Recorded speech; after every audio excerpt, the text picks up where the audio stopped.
Did you ever think you would make it? I feel I'm so close, I could taste sweet victory. I know this life meant for me. Adam, what's your point? The future looks bright.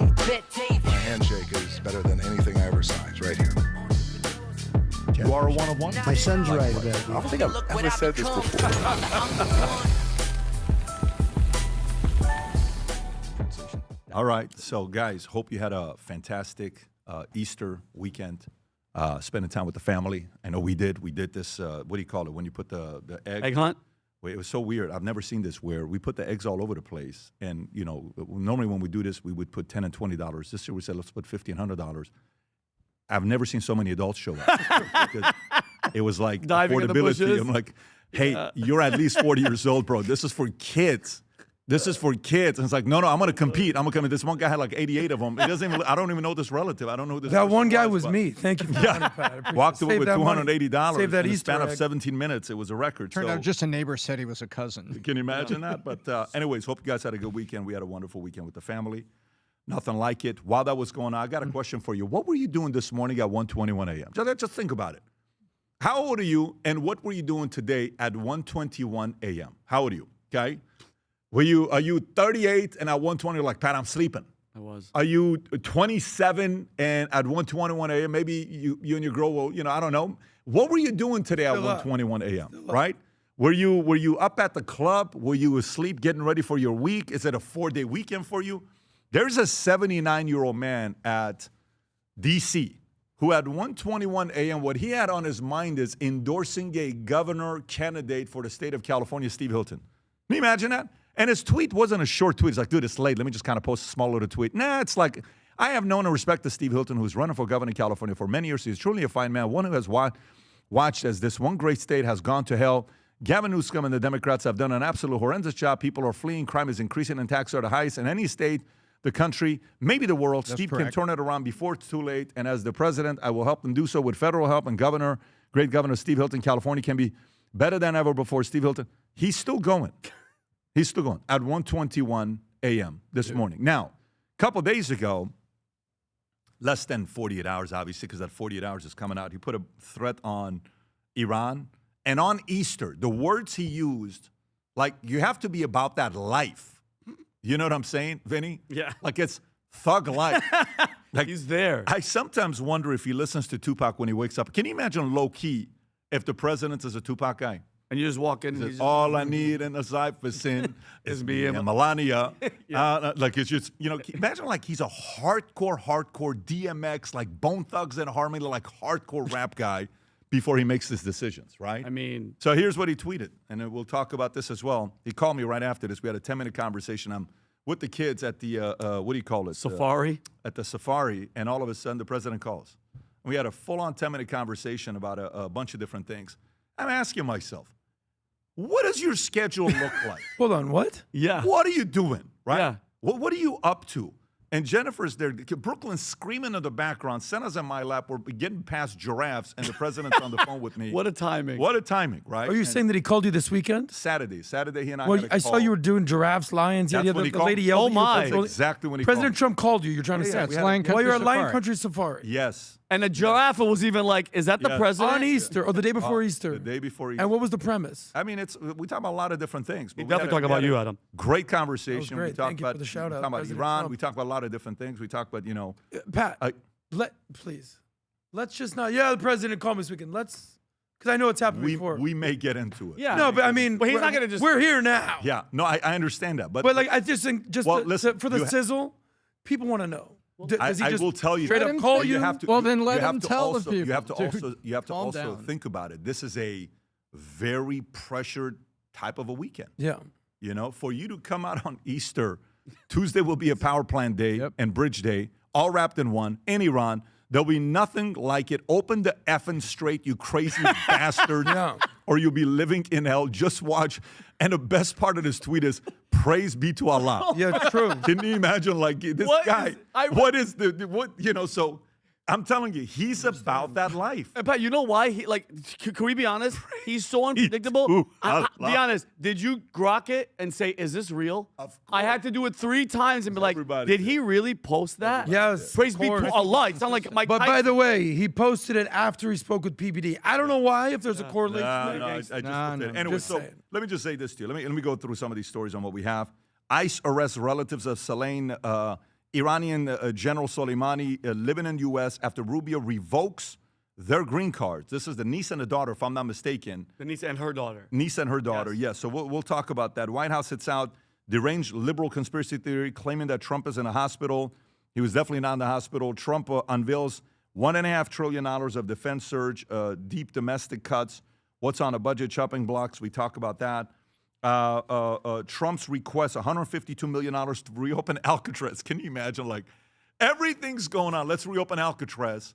And you take the worst of the worst and you put him on Alcatraz. Maybe he wants Heat 2 to come out. I don't know, like Love a that. sequel. Because Yeah. with somebody else, it was No, a he great needs a movie. place for Gavin Newsom. Not Heat 2. What was it called? Now, The Rock? The It's Rock. called The Rock, the movie, right? The Rock with Sean Connery and Sean Connery Nicolas Cage? and No, who Ed is it? Harris.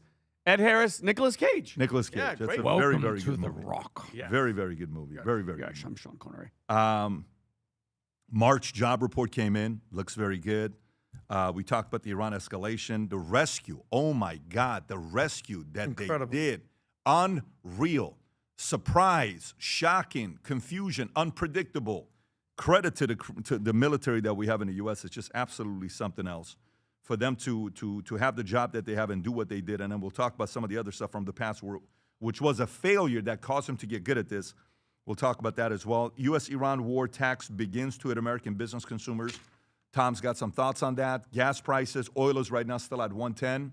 Tom, if I'm not mistaken, I think it's at 110 as of right now. Yep, pre-open 110, hanging too high. That's right. So Amazon tax on 3.5% surcharge. You buy a $100 product, on top of tax, on top of shipping and handling, they're adding an additional $3.5, 3.5% for fuel surcharge. Amazon just announced that.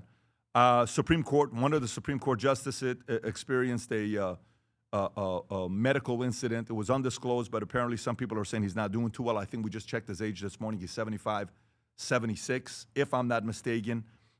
California's got a hot mess. They're spending $17 million with a PR firm to make California look better. You can spend $1 billion, and I don't care how much money you hire. The greatest PR firms in the world cannot save California right now with the mess that they have, because there's a guy there that wants to be a president so bad. And we'll see. We'll see what angle they're going to take. New York, Vinny, homelessness, Mamdani, gun violence comments after killing of 7-month-old baby spark outrage.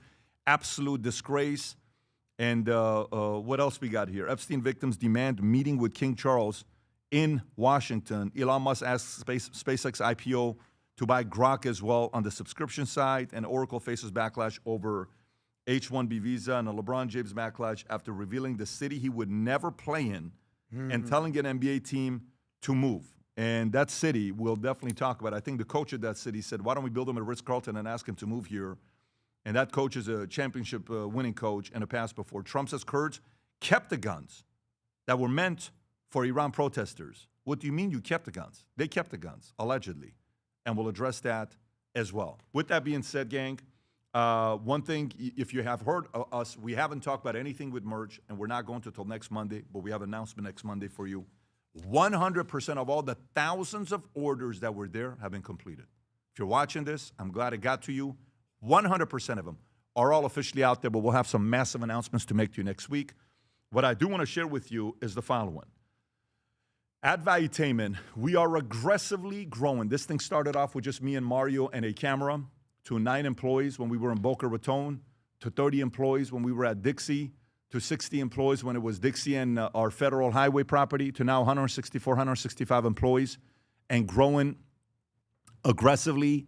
And we are out there looking for hires. So before you see this video, I want to tell you exactly what is one thing we're for sure looking for. A full-stack dev engineer, 7 years experience in end-to-end solution architecture and design for scalable systems. Number 2, track record in mentoring and developing other senior engineers and architecture.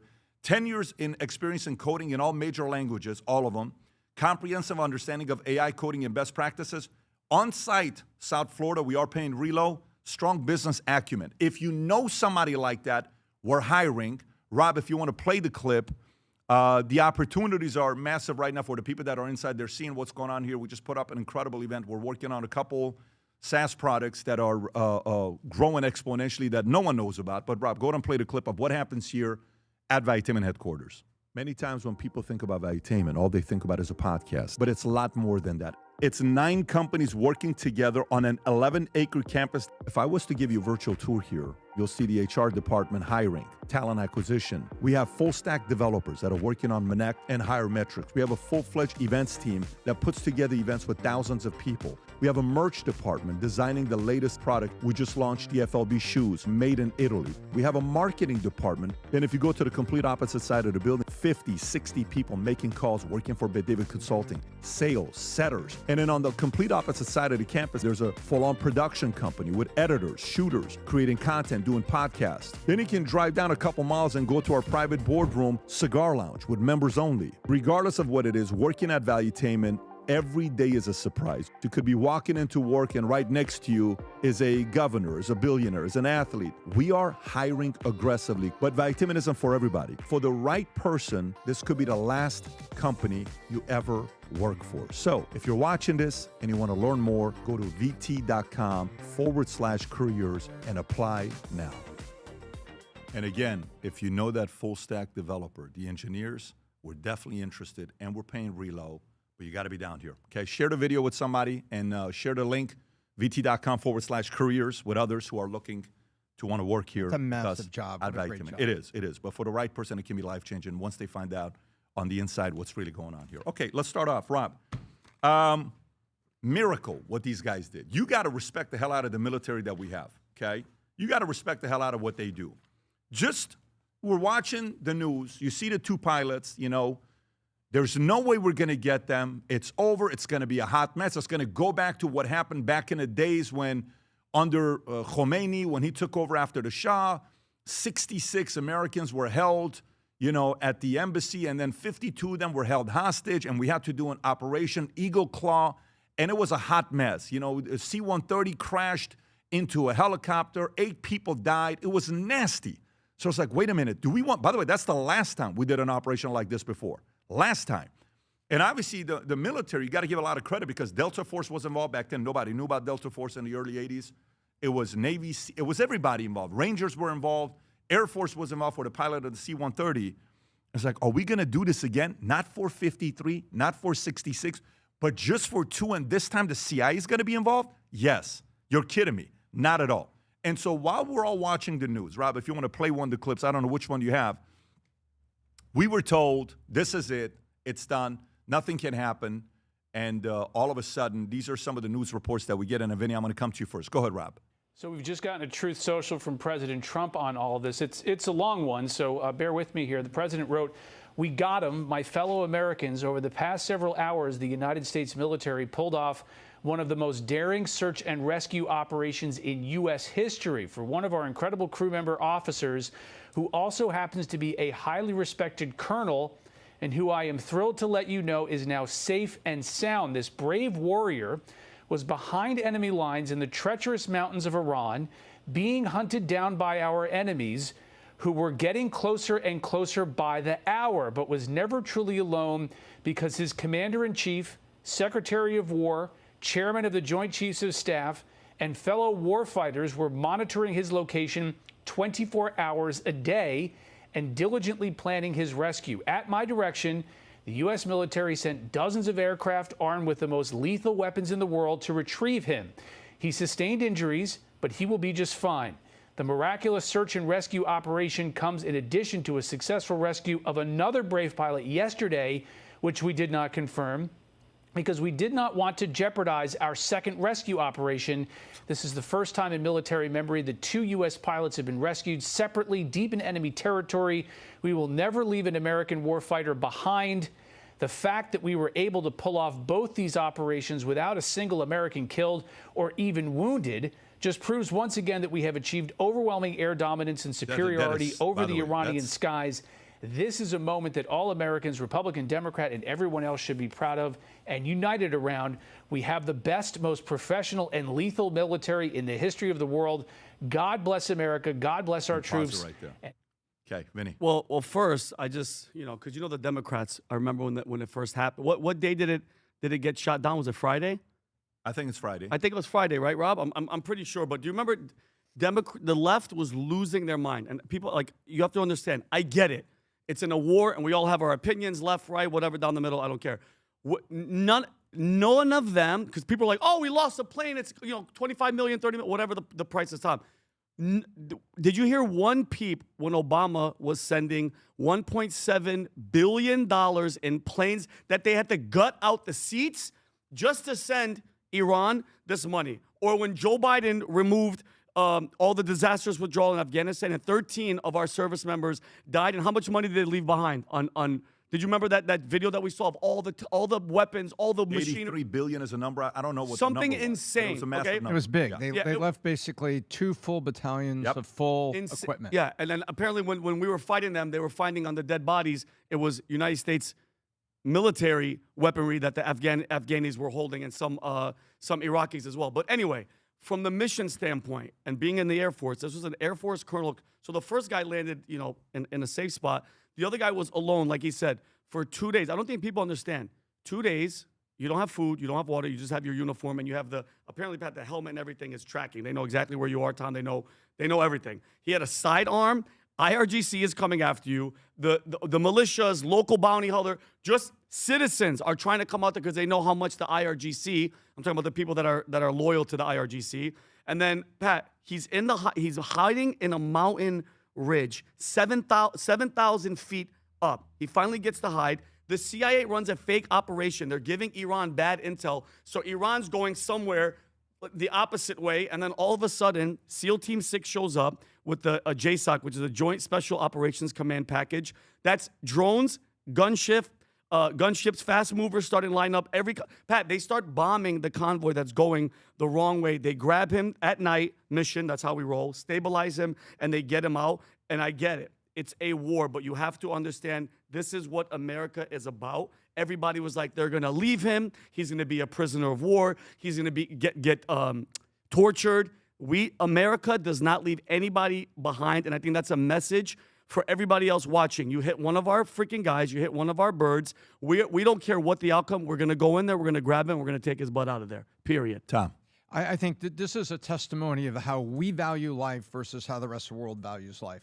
And our guys get trained on, I'm going to mispronounce it, I think it's called SEER training, Survival, Evasion, Resistance, Escape. SEER. That says, hey, step 1, survive. Step 2, evade. Then, if cornered, resist. And then put yourself in a position to be rescued because we're coming for you because we value. And so one man's life is worth the risk. But this was phenomenal to me. This was like, look how much better it's got since Jimmy Carter. Maduro. They expected, and I've said this before, we can't say who, but Department of War, I sat in on a meeting that Pat was invited to. Thank you for that. And I'll tell you what happened. They said they thought they were going to lose 10 guys extracting Maduro. And they had one pilot that had gotten shot and survived. Yep. And so when you think about, we're willing to pay the cost to go get one man. And we put the training. That is the testimony, I think, to the training and what the U.S. Armed Forces is all about and the value of life. This is not just, oh, you're just sending our boys off to death. No. That's not the way this country does it. We know war is dangerous. We know we're going to lose. But look at the recent missions where they haven't lost anybody. And this is amazing. And they had the whole thing programmed. At the end of the runway, I guess there was sand or mud that was deeper than anticipated, and the front landing gear of the C-130 gouged in the mud at the end of the landing. So they're like, well, crap, we can't take this car home. And so they had plan B, extracted all of them, nobody left behind, and they said, yeah, now go hit, and then we hit our own plane. It says, we're not going to let you go take radios and all the things out of this. And I just thought it was just amazing to the training. You said it well, Vinny, and I just can you imagine? Can you imagine this, Adam? I'm gonna come to you last here in a minute, but can you imagine? You sent 200 people to save 2 lives. Yeah, 200 to save 2 lives. It's America. I'm Not at playing my games. Army unit, September of '97. I've told the story before. They tell us there's a movie being coming out here very soon that is about your unit. You guys got to get in there, watch it, and we watched Saving Private Ryan. They went to save one guy. Yep. Can you imagine the pride America has to go save one person? One person, okay, to do something like this. And again, Sears School, I remember Sears School was one of the schools that when I was getting ready to re-enlist and go to the 5th group, 18 Delta, this was one. I asked for everything. I said, I want to go to DLI because I speak a lot of languages. I want to go to Sears School. I want to go to Airborne. I want to go to 5th group. And then I want you to send me to Vicenza, Italy. There was a military unit. I wanted to go there. Last minute, I decided to get out to get into business, and the rest is history. But my orders were all of these jobs that I asked for. And this is not an easy program to go through, Tom. This is not an easy program. But part of this program, if I'm not mistaken, they teach you also in case if you get caught as POW and how to handle that. It's a very, very, like survival, evasion, resistance, and escape. Like, what do you do if you're a prisoner of war? They trained you to what to do when they're asking you questions, all this stuff. It's one of the toughest trainings to go through. We have such a great military. This is part of it where, one of my kids comes up to me and says, Dad, I want to go to the military. I'm like, hey, so you remember this conversation that we were at dinner. I said, we got to go to dinner. You got to talk to Vinny about it. She was asking, Dad, what if we go, what if I said, Vinny, what do you want to tell him? He wants to go in the military. So Vinny's Air Force, I'm Army. And it's like, look, it's not like the guy needs to go for money. He's going because he loves America so much. Like he wants to say, this is what I want to do. So we're taking him to a military unit for him to make a decision whether he wants to do this or not. The only thing for me is he wants to do it as a career. Now, as a kid, as a father, you want your kids to be, closer to you. But look, if he's got that kind of a pride. But you know how much I hope people understand and realize, because I already know the people. I'm like, oh, but send your own kids. Yeah. Guess what? I was there for the conversation, and when he brought it up, there wasn't 1 second when you said, hell no. You said, if that's what you want to do, that's what you're going to do. And it was that, because you nailed it. None of them ever have to do anything if that was the case. He literally said, I want to go, and I want to do this for the United States. That kid loves this freaking country. America. Adam. Well, this was an Easter miracle. And the pilot that was found, allegedly the 3 words that he said is, God is good, which basically sort of preempted when Trump basically said, praise Allah. This was more important than we're even making it, and I'll tell you why. What if he was actually caught? What would that scene look like? What would this regime do to this hostage? We've said this before. This is a terrorist organization that's basically holding not only the Middle East hostage, the entire world hostage, if they had a nuclear weapon. They started off their reign in 1979 by taking how many hostages? 500 hostages, I want to say? 66 for 444 days. Oh, okay, it was only 66? 66 for 444 days, of which 444 days is what I'm thinking. 13 were kids, 13 were women that they released, and then 1 was ill, so it ended up being 52 that stayed for the 444 Got it. days. The You can fact check 444 my days number. was the days I was Yeah, thinking about the yeah. people, but dozens and dozens of people for over a year held hostage at this regime. Do you know what this war would look like right now if this pilot and the 2 pilots were actually caught? Do you know what they would do parading this person around? Do you know what they would say to the no boots on the ground crew? What they would say, I told you.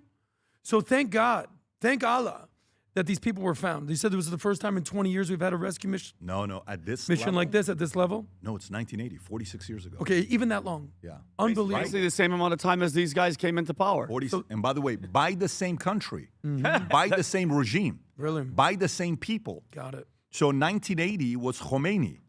Now it's the new Islamic Revolutionary Guard post Khamenei's son. So it's not like the level of hate and animosity hasn't changed. The only different thing that's different, Adam, is the president. That back then it was Carter, today it's Trump. Right. It's the only difference. Yeah, I mean, look, I was watching a video this weekend about it showed clips of every president since Reagan, Bush, okay, Clinton, Bush #2, Obama, Biden, Trump. Every single one was saying the exact same thing. What was it? We have to deal with Iran. We cannot allow them to have nuclear weapons. We have to take this regime head on. Every single president for the last 40 years has been saying this. Trump is the only president with the courage and the balls to actually pull this off. Thank God they found this guy, because it'd be a lot worse of a scenario optics-wise if he was actually caught. It is. And by the way, again, this part about life that's very hard to, because most of us in life, we're going to make mistakes. And most of us don't learn about it, learn from it. You're like, it's okay, I'm just going to move. No, like the other day, we had a meeting, Tom. You remember, it's me, you, I think it's RJ and Paul, okay? And we're sitting down, and something happened we're not happy about, okay? And it's like, well, what do we do now? The guy said this, and da-da-da-da-da. I said, look, here's where I'm at. What could we have done differently? One guy says, I don't think anything. I said, that's never the case.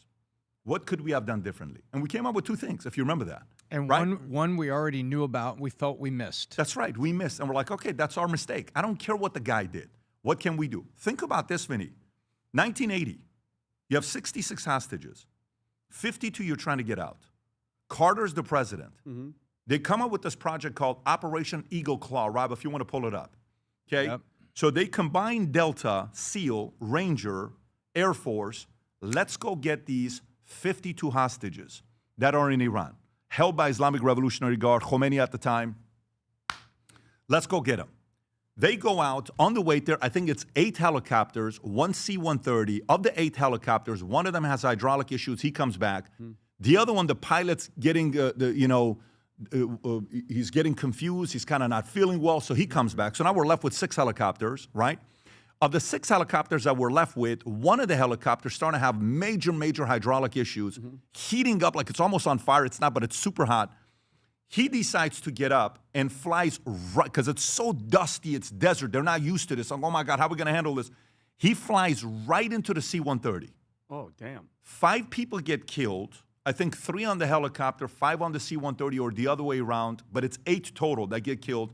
The pilot of the helicopter makes it. I think his name is Schaefer, if I'm not mistaken. He makes it. Till today, he believes all those 8 people died. He takes the blame till today. Jeez. He has severe burns. These guys get out of the helicopter, and guess what ends up happening? It's a failed mission, publicly. It was 130, 150 people that were deployed to this. For 52 people, this time around, if we don't learn from those mistakes, the military's been preparing for this for decades. So the credit goes to our military servicemen of how they, can you imagine you get a call? By the way, you know how many guys that are service guys are like, man, I wish I would have gotten this job. You know, I wanted to go back. I wanted to be able to do something like this. Can you imagine what kind of an opportunity? There's guys that truly wanted this job to be deployed with. Guys that are hardcore gung-ho. But major shout out to our military leaders who used a massive, embarrassing crisis. Some say this could have been the reason why Jimmy Carter didn't get reelected, by the way. Really? Yeah, because the moment Reagan won it, immediately Khomeini dropped the 52 prisoners. He gave them back. Immediately, 444 days that we read about. So it was so embarrassing, but the military sat down and said, when the next time this happens, we're going to do it right. And this time around, they brought the CIA in. And why did they bring the CIA in? Just to throw the enemy off. And the enemy's like, wait a minute, oh my God. Boom, it's gone. Boom, we're out of here. And when I talked to the president on Saturday, I said, Mr. President, what's happening with the tool? What are we going to do? He says, Patrick, 10 to 12 hours. Obviously, I can't say anything, but it's like 10 to 12 hours. Everyone's going to hear about what we did. You'll hear about it in about 10 to 12 hours. He says this. In about 10 to 12 hours, the world's going to find out how we got both of them back. Can you imagine this guy? Can you imagine? So, anyways, that's that. Listen, whatever you do, if you're walking in the airport, you see these military servicemen, we have to tip our hat and say, hey, thank you for your service. Anybody that's wearing the uniform or wore the uniform, major salute to you, especially the 200 people that went out there to save these 2 lives, of one of them being a colonel. Anyways, let's go to the next story. While this is taking place, the president comes out and puts out a threat 48 hours to Iran. He writes another one of his love letters. On Easter, by the way. He got all these other days to write this. Was it Easter or the day before? It was Easter. It was Easter. And he says, Tuesday will be Power Plant Day, Bridge Day, all wrapped up in one in Iran. There will be nothing like it. Open the effing strait, you crazy bastards, or you'll be living in hell. Just watch. Praise be to Allah. Okay, at least he's being respectful and he's, saying praise to God. At least he's saying praise to God. Allah is truly, the meaning of Allah is God. Like if you think about the word, the meaning of Allah is God. So while they're doing this, then all of a sudden you see some clips coming out. By the way, one thing with Iran, you got to give them credit for their Lego videos. Have you seen these Lego videos they're making to make fun of the president or Hexet or all that stuff? Anyways, we don't need to get into the Lego video. But Rob, Did you see the video of them targeting the $30 billion plant that OpenAI has in, is it in UAE? I think it's somewhere there that they have a $30 billion plant. Rob, I can text data it to center. you if you don't. It's a data center, Vinny, that In they Iran? built. Yeah, not in Iran. Not in Iran. It's in one of the Gulf states that they have. And they're like, oh, really? Let us show you what we're going to be doing. So if you just type in OpenAI Iran $30 billion, okay? OpenAI Iran $30 billion data center. I just found it. I'll find it. I'm going to text it to you right now. Rob. It's in the notes. Yeah. It's in the notes, Rob. If you look at the notes, I have it in the notes. All the way at the top. You should find it. So I'm going to text it to you anyway so you have it. So what is Iran saying? Iran is saying, just go through your notes. I text it to you as well. Iran is saying, really, you guys want to play this hard? We're going to go after all your, infrastructures that you have. So now what this means, we don't know. Both sides are threatening. Which threat you're going to trust? Watch it. Zoom in a little bit here. The guy behind this history photograph does a phenomenal job. The Islamic regime released a video threatening to bomb OpenAI's $30 billion data center in Abu Dhabi. Watch this, Vinny. Go ahead. Go ahead, Rob.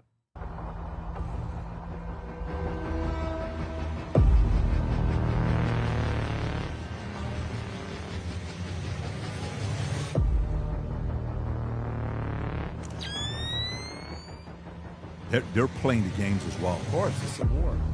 They're playing the games as well. Landmark 1 gigawatt AI data center projected, announced in project announced in 2025. 200 megawatt phase opening in 2026. Partnership with top-tier American enterprises. Look at this. Apollo, NVIDIA, OpenAI,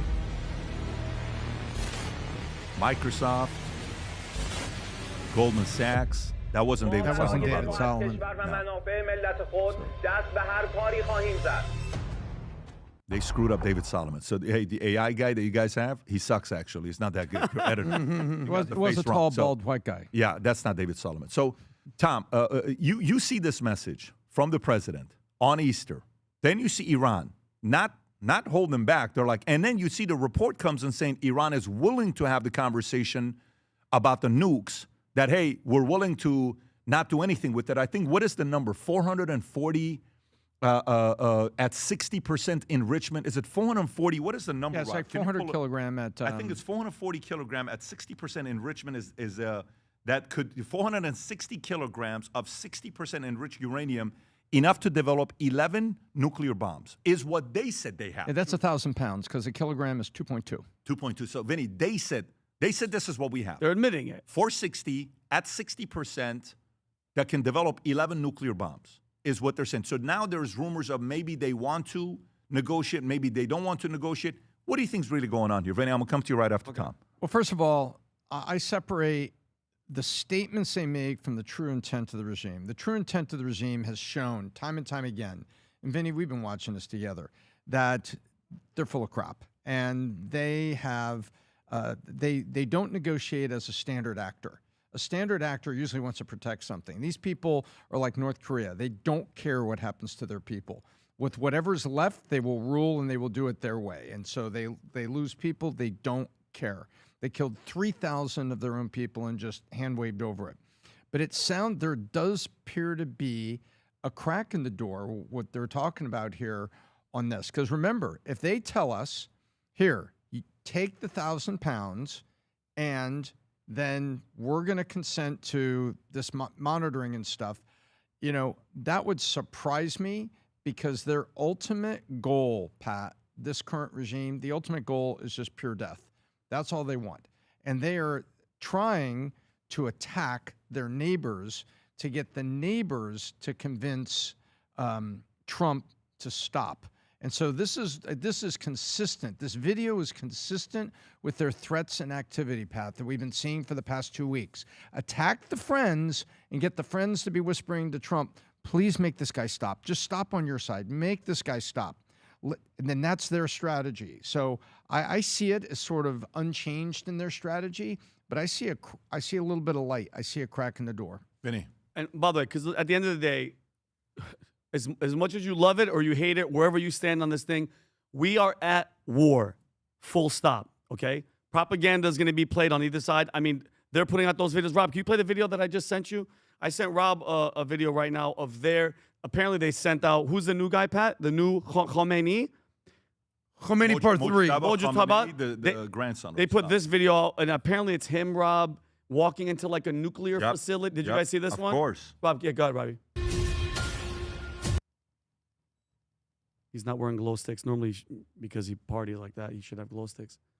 But that's him. The mononuclear reactor. So what point are you making? So what I'm saying No, is... what I'm saying is, point? I'm asking him. You know what I'm asking him. Oh. What are you saying, Khamenei? Go ahead, Vince. Yeah, exactly what you think that they're saying. So now, like, listen, war is ugly.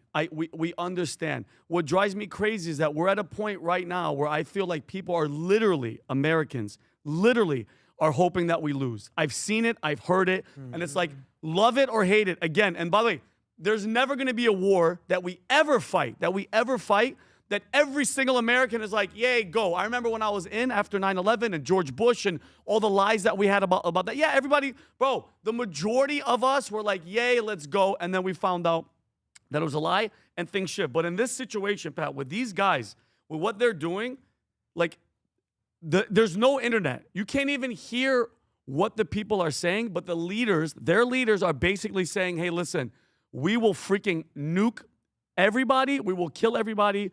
This is how the war is going. So Trump, by the way, who do you believe more? The IRGC or do you believe Donald Trump? Tom, I believe Donald. Oh, I believe Trump. If the IRGC is speaking, you know, if they told me what time is it, I'd audit it. Yeah. And then one thing, Pat, the one thing that I saw, because apparently Trump spoke with Trey Yingst. He's the chief foreign correspondent for Fox News. Rob has this clip, which I'm saying about, like, by the way, that video that they showed, the earlier one that you showed, they're showing all the other people that they're willing to strike in UAE and all that. Like, is anybody else going to help, Pat? Is anybody going to do their part? Or do you think that they are doing their part? All the UAE people, all the people over there that, I mean, our assets are at all these bases. Are they helping at all? They don't have a choice, Vinny. They have because they're the neighbors. Yeah. You know how it's like, well, I'm on neighbor watch. If you live in the neighborhood, you best make sure the neighborhood is safe. Right. If you're on neighbor watch. And how, because is it militarily for them or would it be monetarily coming from them, Pat? Because I remember you said it. No, pay the 200, give us some money, do something. If you're behind closed, so what leverage do these Gulf states actually have? Actually ask yourself, what leverage do the Gulf states have? What? The Gulf What leverage do the Gulf states have? Leverage to get involved? To U.S. Like what do we need from the Gulf states? They got one thing, man, oil. Oil. But do we need their oil? No. Not really. We have but our we need reserve. their oil for our allies. Yes. Because you can't have your allies getting their asses handed to them because then you lose your allies. So you need not, the president's going to say, we have enough oil to give it to anybody because we got Venezuela and we got, again, sequencing-wise, if they did it the other way around, Iran first, Venezuela next, issue. He does Venezuela first, Iran next, which means what? If you need oil, we're in control of Venezuela right now. So strategically, it was a brilliant move to do Venezuela first. It's like, don't worry, we got enough oil to give you, right? Yeah. Now, that's going to be the argument. But what leverage does Gulf states have, Tom? They don't. You be the Sultan of Oman, okay? Okay, hold on. I'm Trump. Right. How you doing this morning? Very good. I saw that the missiles hit the desalination plant and the hotel. Everybody okay? Everything good? Not good, but okay. Okay. So what's going on? Nothing. No, Vinny, honestly, what do you say to me at that point? Yeah, what are you doing to help? What am I doing? Yeah. I need your help. What do you want? Are you guys trying to do an accent? Just lean into the accent if you're going to do it or not. No, you see, what I'm going to say, I said, Mr. President, what do you need us to do? We need this guy to stop, but he's been doing this forever. He's fearlessly doing it. Now he's attacking us. Says, we got to take it. And you hear what they've been saying. They've been saying, and the Saudis have been saying, you got to finish the job here. That's what they've been saying for the past 3 weeks. Yeah, but define Thank God nobody was killed at the hotel. That's very, very good. Is your water okay? Good. And they said, Mr. President, we got to finish the job. That's what they've been saying to him. Yeah. So the Gulf states, not only do they have no choice, but they've been looking toward economic future. What have they been doing for 10 years in Saudi Arabia?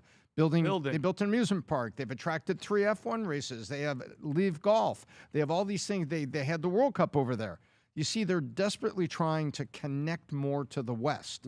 That can't stop. So you're going to lean back, cross your arms over your chest and say, better not. well, good luck with Iran. Let me know when it's over, Yeah. Mr. Trump. Yeah, no. No, they're going to say, hey, you got to finish the job. That's what the Gulf states have been saying. They're saying, how can I help in some way? Got you. And I sent and the clip that I was talking about, Pat, I think you saw it.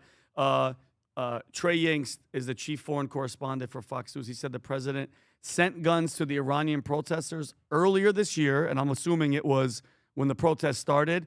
And remember the Kurds that we were talking about? The Kurds were getting armed, and they were going to go and fight. Look at what the president told Trey. Go ahead.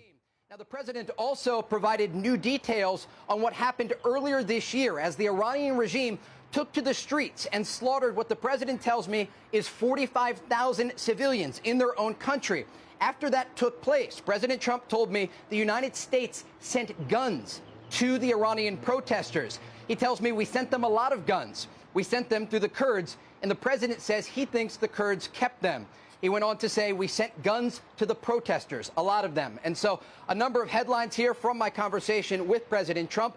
All of this taking place more than a month into Operation Epic Fury and in the aftermath of that successful U.S. operation over. So that's, I mean, Pat, that's pretty. But Adam, that's pretty. Like, I remember we were talking about should we send guns because we were thinking about options. Apparently, from the president to him, we sent guns to the Kurds to give to the Iranian people to fight for themselves. And he's saying that the Kurds never gave them the guns, and they're supposed to be allied with them. How do you feel about that, Pat? How do you maneuver through that? Because you need them to pass the weapons down. Yes. And so do the Kurds really want to be against the president? I don't understand that move right there. That's a very dumb move. So now you don't pass it down to the people because what, you don't trust anybody? Did they promise that they were going to and they didn't? That's a great question. question. What a double dumb move if that was the case. You need the do you not want the IRGC to fall? Like, what is the next request you're going to make that he's going to trust you now? So now the problem is, who does the president have an outlet to give the weapons to if he chooses to do so that gets to the people? Who? Now you can't. No, who? Now who now do you do it nobody. with? That's the point. Now So it's nobody. I don't understand the logic behind, and I don't know all about the details of the Kurd stuff, but I don't understand the logic behind it. Adam, your thoughts? Well, listen, there's one key word that summarizes everything that's going on, and that is this concept of hell. So what did Trump say exactly? Open up the damn Strait of Hormuz, or all hell will break loose, right? Using the F word. Glory to be to God. And there was multiple quotes like that. Do you happen to have the quote of what the leaders of Iran had to say? They basically said, open the gates of hell. If you mess with us, we're going to open the gates of hell. This whole concept of hell. Why am I saying this word hell?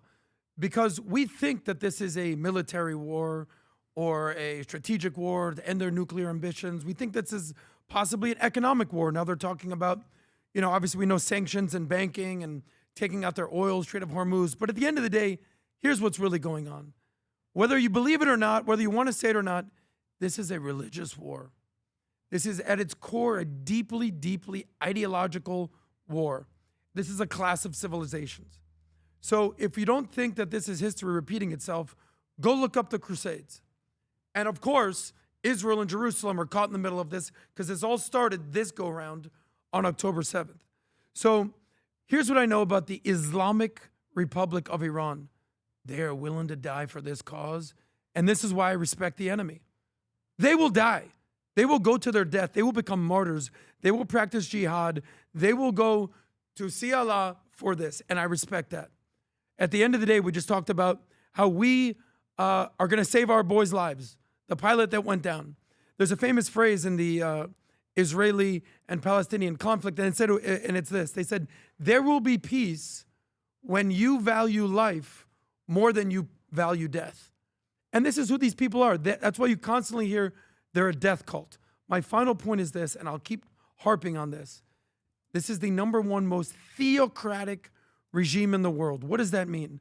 There's zero separation between church and state or mosque and state in Iran. In America, we say, well, we get the First Amendment, freedom to join, freedom to do this, freedom to speech. We have all our freedoms. Mm-hmm. In Iran, everything, every decision, every economic decision, every social decision, everything that is made comes from Allah. How do you defeat that? How do you defeat an ideology? I don't know, but here's what I know. They think they're the good guys. We know that we're the good guys. All their neighbors know that they're the bad guys, but they think that they're the good guys. So how do you defeat these? But the leaders, the people that are in charge in Iran, think about it. They can play this game, Adam, because you know what? We know that there's like this is civilian casualties that we're talking about. You blow up all these things that we're talking about, the bridges, the infrastructure, the oil, all that desalinization, whatever. It's the people are going to suffer. The guys, you think the guys on top are going to suffer? These are military people. They have bunker. They're chilling. Those guys are good. They know that they're using the civilian population as leverage, and that's what I don't care about. And the worst thing is, Pat, we can't hear. And I'm being genuinely inquisitive. Have we heard anything from the people? I hear people in LA, like Iranians, like, you know, shut up. We need to be, you know, free and all that stuff. We need to be liberated. But boy, I haven't heard anything from civilians at all in Iran. Vinny, Have you? You bring up a very good point. Thank you. And I'll ask this question: who cares about the people of Iran more, the United States and the Western world, or the Islamic Of Republic course, it's of Iran? us. They don't give a damn. But they just care about but them. there's nuance there. Yeah. Pat, what percentage of the people in Iran are done with this regime, sick of this regime? 80%? 82. The number, the study done by Gammon in Netherlands is 81% who are done with the IRGC. There's a video of a young lady, Rob, if you want to play this. Agree or disagree? This is a video that's been going viral. Did you verify if this was a real video, Rob? Can you go down to see if Grok asked the question? While Adam gives his response, just verify to see if this video is a real video or not. Okay. Go ahead, Adam. Continue. No, I mean, ultimately, what I would assume is that 20% of the country wants this regime to stay intact, right? The loudest, most vocal 10% of the country want this regime to stay intact. Where you have 80 to upwards of maybe possibly 90% of the country that is basically like, we are so done with this. So what's the opposite of theocratic, right? Secular. The fastest growing religion in Iran is completely agnostic, atheist, or even Christian. Mosques are closing down. It's just testament to this. The people are done with this regime. And at the end of the day, and this is why I keep saying this, you know who's going to pay the price? The biggest price? The people. The average people Obviously. in Iran. Obviously. Whether it's The economic, worst. whether it's military, or whether it's jihad internal, this is going to end ugly somehow. And it kind of underlines just how bad this is when you have to turn to the Kurds. Sure. And if you know anything about the Kurds, So stupid. That's such a dumb move by them. Yeah. The hell are you doing? What are you doing? Yep. Like, the Kurds hate the IRGC. They don't want the IRGC, but then you don't pass the weapons when the president's telling you. Whoever the leader, if the story is true, and that actually happened, whoever the leader is, you're an absolute moron. Yep. Moron. If you told him that I'm going to pass it and you don't, you're a moron. And they keep the You're a weapons. moron. Or you're a supporter of IRGC. That's who you are. they have this saying. You know, the Kurds- again, I don't know the whole. We don't know, but if that's exactly what happened, that the president is saying this, what are you doing? The Kurdish military guy, he has this saying that I looked up, and I think what he said was, "I have no friend but the mountains," right, where they live. And No shit, Sherlock. But in this situation, you need friends. exactly, and they've been They're isolated. 10%, right? Are they 10%? 8 to 12%? Something can, like can that. you pull up what percentage of, what percentage of Iranians are Kurds? Remember, these people have been abused on three sides. Turkey has 8 to 12, 8 to betrayed them. 17%. Turkey betrayed them. Remember Saddam Hussein? What was that city, Halabja? The chemical, right on the transition between Bush Sr. and Reagan. Yeah. This is what started the problems for the Kurds, where Saddam Hussein, I believe, is Halabja, something like that. He used chemical weapons as a test and killed all these people in this village town. So how'd it go? We have a new weapon, sir. Really? It was the Kurds that he tested it on, and it was the. Yeah, I don't understand this move. So you would think that they would, with that history, you would think that they would have some favor to assist and to be part of a solution. I don't get it either, Pat. Yeah, I don't know. And by the way, in the interim, 5 hours ago, a report came from Wall Street Journal that apparently Israel just killed the #2 guy in the IRGC. I don't know if you Strategist? guys saw this or not. The head of intelligence, Islamic Revolutionary Guard, Major General, Brigadier General, reports say he's a high-ranking guy. He's the #2 guy. They just took him out. His name, Rob, if you see it, do you see it, Rob? Yeah, that guy right Majid there. Kademi. Sayed Majid Kademi? Majid Khademi, Brigadier General. They just took him out. And a few hours ago, in the heart of Tehran, Sunday night, it's military set. So this is another guy that they're taking out. One by one, they're going. One by one, they're going. You know who hasn't been taken out? the two guys that are negotiating on behalf of Iran, one of the guys, Abbas, if I'm not mistaken, Abbas, if they take him out, how the hell are you going to negotiate? Yeah. Because he's the lead negotiator. Abbas Araghchi, Minister of Foreign Affairs of Iran, there was a video of him showing when he was mourning the loss of one of his best friends that was going viral. I don't know if you guys saw this or not. And, you know, he has become a hero in Iran. Like, this guy's become a hero and loved in Iran. Like, the more and more war continues, this guy's right now becoming slowly the face of Iran. If this guy stays alive, he could end up having he already has a very powerful position. But I think his upside, he can go all the way to the top with the way he's doing things. So I'm surprised they haven't taken him out. I was going to say, it's very lonely at the top if you're the Ayatollah. Well, here's my question, though. They who, Pat? Tom, if they take, like Israel, when I say they, if Israel takes him out, how the hell are you supposed to negotiate? I was going to say, they could, I mean, they can get to him. By the way, he's on video every single day. If they want to, Pat, they could kill him. But you know what, though? Let me just say this You think right so? now. I absolutely. What evidence do you have that Israel or allies can take out any of their top leaders? What, are you being facetious? Oh, okay, of course. Well, I'd be whoever I am in Iran, for whatever reason, I'd have a very hard time. Adam, for the last falling 3 weeks, asleep we've been every night. seeing hits. But We've here's been what I would seeing say. successful It's sarcasm, strikes, Adam. Tom. No, he's joking. But here's what I would say to Sarcasm, you. Tom. What I would say to you, Adam, is the following. If they take him out, I'm just saying this right now, you don't have any desire to negotiate. So From Iran. No, from Israel. From Israel. Well, If Israel, like, let's just say if I, the U.S., you saw the tweets, Rob, that Iran has agreed to the nuclear request from America. We send it in a group text. I sent it last night, and then Humberto started verifying my messages. Do you remember that last night? Right there, Rob. I just put a thumbs up on it if you found it. Yeah, Iran has conceded that they will not acquire a nuke, per Fox News. And this is not April Fool's, that's April 5th. Okay, and then others started retweeting that as well. Rob, can you see on the bottom of that if Grok verified that or not?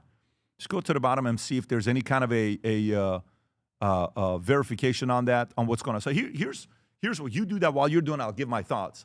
And you can just check the story and verify it. Thanks, Rob. So you know what it makes me think about, Tom? This is the part. If they kill Abbas, if they kill, there's no interest to negotiate.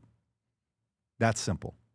So if you kill, you're going for all the marbles. Mm-hmm. So now if Witkoff and Kushner are actually negotiating with them, and he's the lead guy, you take him out, you never wanted to negotiate in the first place. Which, by the way, guess what? Now you know exactly where they're at. Yes. So then the criticism becomes, look, you really, wink, wink, you're not trying to negotiate, you're trying to take them out. Yep. And by the way, fair. There's a lot of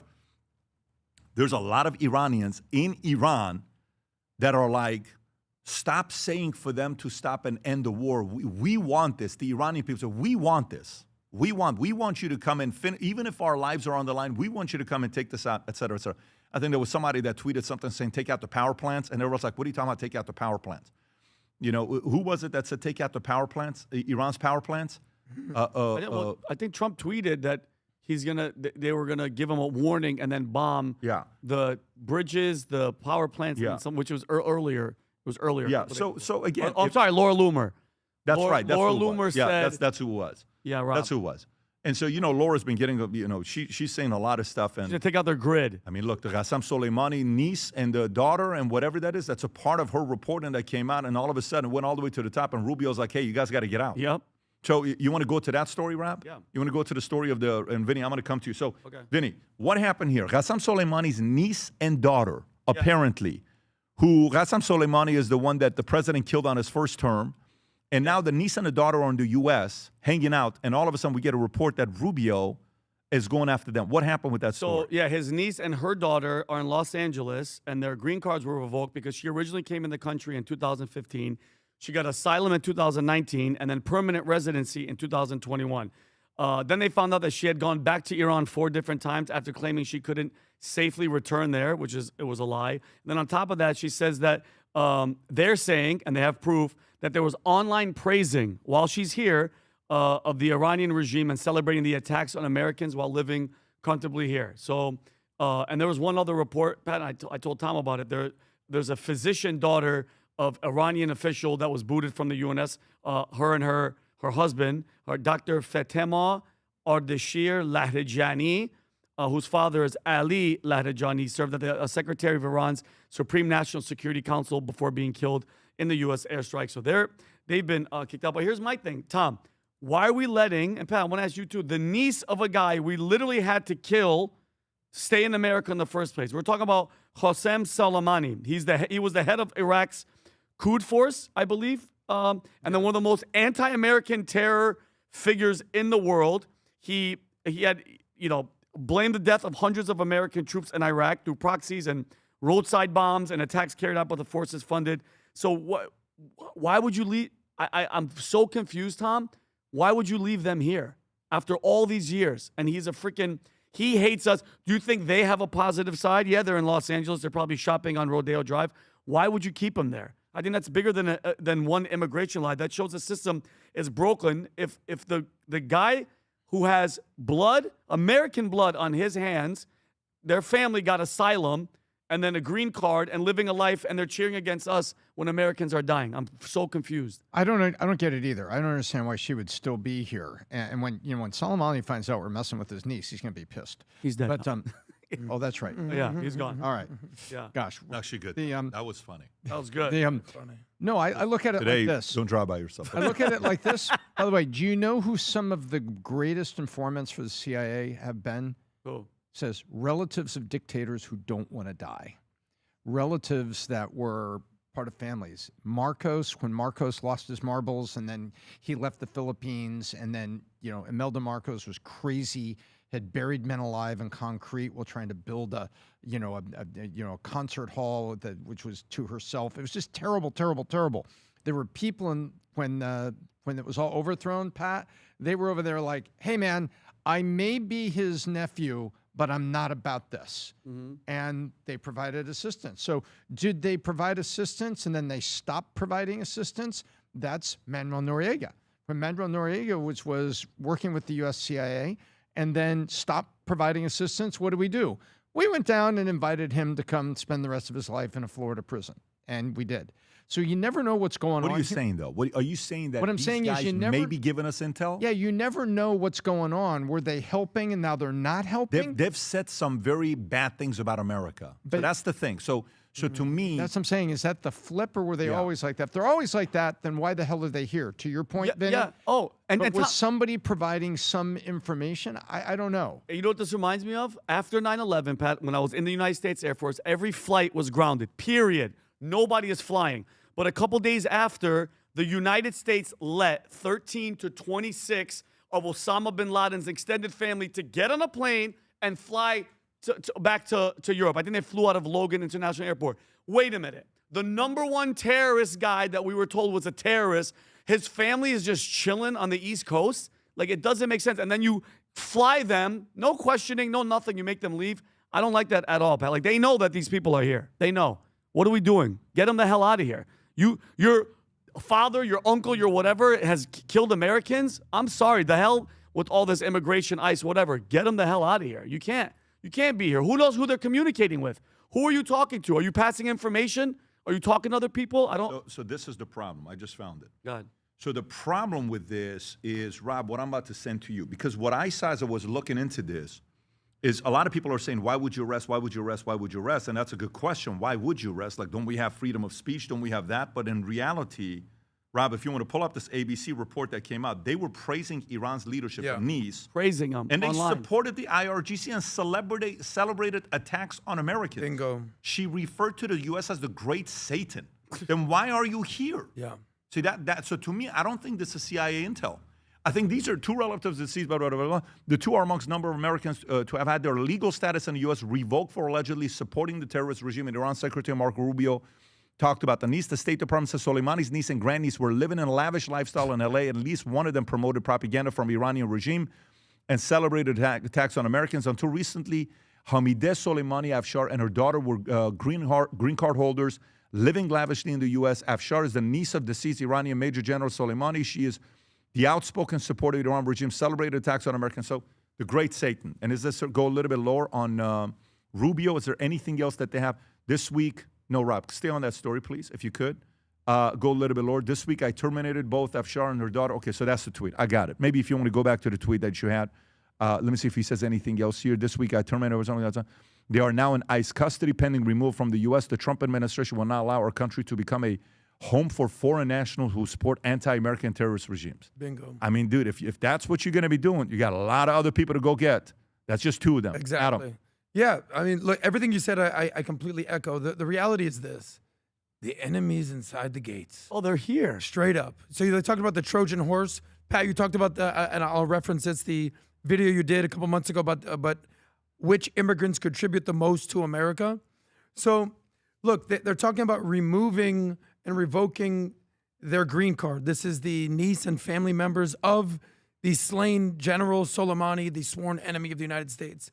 So they basically gave a red card to their green card. Sorry, you got to go, which is basically apropos for this complete understanding of what this strange bedfellows of this red-green alliance actually means. When the communists and the Islamists get together, it gets very ugly. And it usually starts on the college campuses, just like it did in 1979, this revolution.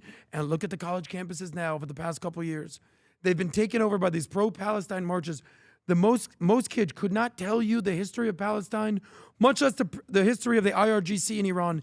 Yet, they're willing as useless idiots to get out there and basically do encampments and do marches screaming for an intifada, which basically means killing people, screaming river to the sea type mentality. Let me ask you, what is and this is the whole purpose. Here's a question back to you and Tom. So, Tom, where does that fall under if a person is a green card holder and they're saying the great Satan and they're defending IRGC, if you're the lawyer of those two girls, how do you defend them in America with our Constitution that we have? Well, I think because the argument on the other side, some people are making on social, they're like, wait a minute, you can't do anything to them. That's the part of American freedom of speech. So what do you say to that? Play lawyer. I'm sorry, you're not Americans. You're here on a green card granted by our government under the Department of State, rolling up to the Secretary of State. You have proven to be and by the way, we have certain laws that we have here about creating riots and discord and civil disobedience, but you're not a citizen. You're not a citizen. And you're being very difficult and you're being an absolute jerk. Why did the State Department give you a green card if this is how you're going to behave here? And you do not have the rights and privileges of a U.S. citizen under the Constitution because you ain't one. And that's why, listen to how Rubio said it, Pat. I am revoking. He's using the authority of the issued green card to say, you're being a complete jerk. This is just, you know what? We give you a green card to people to come here and attempt to go through the process of making a life. Goodbye. What people mistake and people want to get on their soapboxes, and here comes the heat I'm going to take for this, you forget the difference between real citizens and guests. And under a green card, you're a guest. And Rubio just said... Play the video, Rob, of the two girls that was going viral. This is them, right? Yeah, that's them, and that's Soleimani's. Look at this. What is she? That, by the way, that car is a $150,000 truck. That's anywhere between $140,000 to $250,000. So, if that's an Alpha, maybe they could just take a lap around an airport access road. But okay, can I say something? First of all, her uncle killed American citizens. Put that to the side, okay? Gave orders, American people, soldiers, dead. Or I don't know, dead. Fact. Do you not think she still has relationships with the people that her uncle was working with? Yeah. Are you guys, not you guys, I'm saying, are people stupid? And I'm going to tell you right now, if my uncle, who was killing people of a country, and I'm in, and you kill my uncle, 1,000%, I'm going to be giving information. And Adam, you want to talk about the Trojan horse? I'm in the belly of the beast, and I'm hating you, and I will do anything to hurt you guys because you guys killed my uncle, who I love dearly. That's a no. I don't even know why the hell we let this guy stay in there. From back then, she's been here, living that life, posting stuff like that, and now all of a sudden it's a bad idea. Give me a freaking break, bro. Well, I'm sorry. The reality is we're the #1 country that has this problem. I don't know of many other countries that have this exact problem. What's the problem? Is that we're a country of immigrants. We welcome everybody from all over the world, and we say, come be a part of our great nation. Just make it better. The problem is a lot of these people come here and they want to live a good life. They don't want to go back to the life they had before. They want all the benefits of America, the life of luxury, especially if they're wealthy. And then they want to sort of cling on their moral high ground that, yes, of course, I stand for the supreme leader. It's like, well, why are you here? Oh, because I want to live my life. I know this one girl. Let me tell you how confusing this is. This girl, she's a Muslim. She's a friend of mine. She's a friend of a friend. I'm not going to name her name. And she's a party girl in Miami. This girl parties. I'm telling you, when I say party, she drinks, she smokes, she does this, she does that. She's out there in the scene. But she praises Allah. And she wears what looks like a stripper outfit, although she's not a stripper.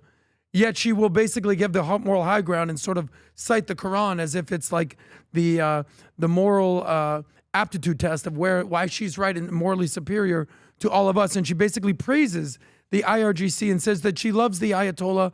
I said, why the hell are you living here? Oh, because I love my life here. Why don't you go back? Oh, I go back sometimes. I go, why don't you stay there? Well, no, my family has businesses here. What's my point? It's very freaking complicated. My response is get the hell out of here. Stop doing drugs. Why are you on your moral high horse where you think you could look down at Americans, yet you have your superiority complex with your Quran that you're talking about? Which one is it? Yeah. By the way, if you live this life anywhere in the Middle East, what would they do with you Gulf if you look Gulf like states this? won't tolerate this life. Exactly. Most of they'll behead most you. of them won't but they'll tolerate it. Yeah, and by the way, the difference, the risk with what you have in America is freedom of speech. That's the risk, because freedom of speech allows people to gaslight and confuse the hell out of people, and most people fall trap for that. Mm. You do. 80% of people have fallen trap for, some of the propaganda that's taking place, and but that's not going to stop. But I want to get to the next story. Sure. I'm going to get to the next story because we got a lot of other things to go through as well. Now, while this is happening, economy-wise, Tom, I'm going to come to you with this one here. So, U.S.-Iran war tax begins to hit American businesses and consumers. And I'm going to go to two of these stories combined together, Tom, and then I'll turn it over to you. So, number one, Nick Friedman, co-founder of Tampa-based Caller Junk's Haul and Junk and business, has been facing multiple headwinds. High mortgage rates have dampened the real estate market, while rising insurance premiums are eating into operation costs. Now there's a U.S.-Iran war and surge in diesel fuel prices that is eating into profit margins, yet he doesn't feel like he can raise prices. We are in a bit of a catch-22. Our fear would be if we start raising prices, it'll hurt the customers. Bigger companies, he says, can probably get away with adding fees, such as Amazon just added the 3.5%, or United Airlines or JetBlue both raised their prices. And one airline in UK apparently is no longer, they're shut down. I don't know what the airline was, Rob, in UK, if you want to check that. One airline just said, we are not even doing anything right now because we just can't afford it. Tom, how is this tax impacting businesses and customers today from the war? What are you seeing? Well, they're calling it a war tax, and a tax is something you don't want that takes money from you, right? That's the colloquial they're going after. And what they're saying is that with today, where's fuel today? Let me look it up real quick. Oil, West Texas Intermediate is sitting here. Market just opened, and it's sitting at 112 right now. Ouch. Is that right? Yep, 112.65. So oil is a commodity, and now you got oil up. And so what do? He's absolutely correct. A larger company with more longer arms and more profit.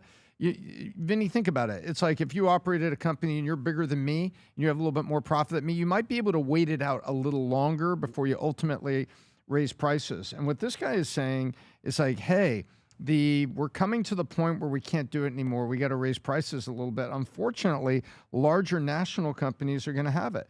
And so what we're seeing here is the effect of commodity priced oil, because the oil in the U.S., Pat, has come up, and this is now the impact. They've waited. And what also it means is that everyone on Wall Street has been running on sentiment. Pat, president says something positive and the market responds. Then they hear something else, and then the market goes the other way. Yep. So right now, the best thing that the market could hear is positive message. We had a positive message on the rescue. We got a 48-hour, till deadline. We got to find out what's there. But what the market wants is to have line of sight to certainty of finish. And you can't come out in the middle of a war and just say, I'll be done at 8 o'clock on Tuesday because it'll all be done that day, because then there's nothing to negotiate. But isn't there some good news that just came out? Trump touts unexpectedly high March jobs report as economy rebounds from weak February, and a very happy and blessed Good Friday to all, especially to the 186,000 Americans who gained private sector jobs in a month of March alone.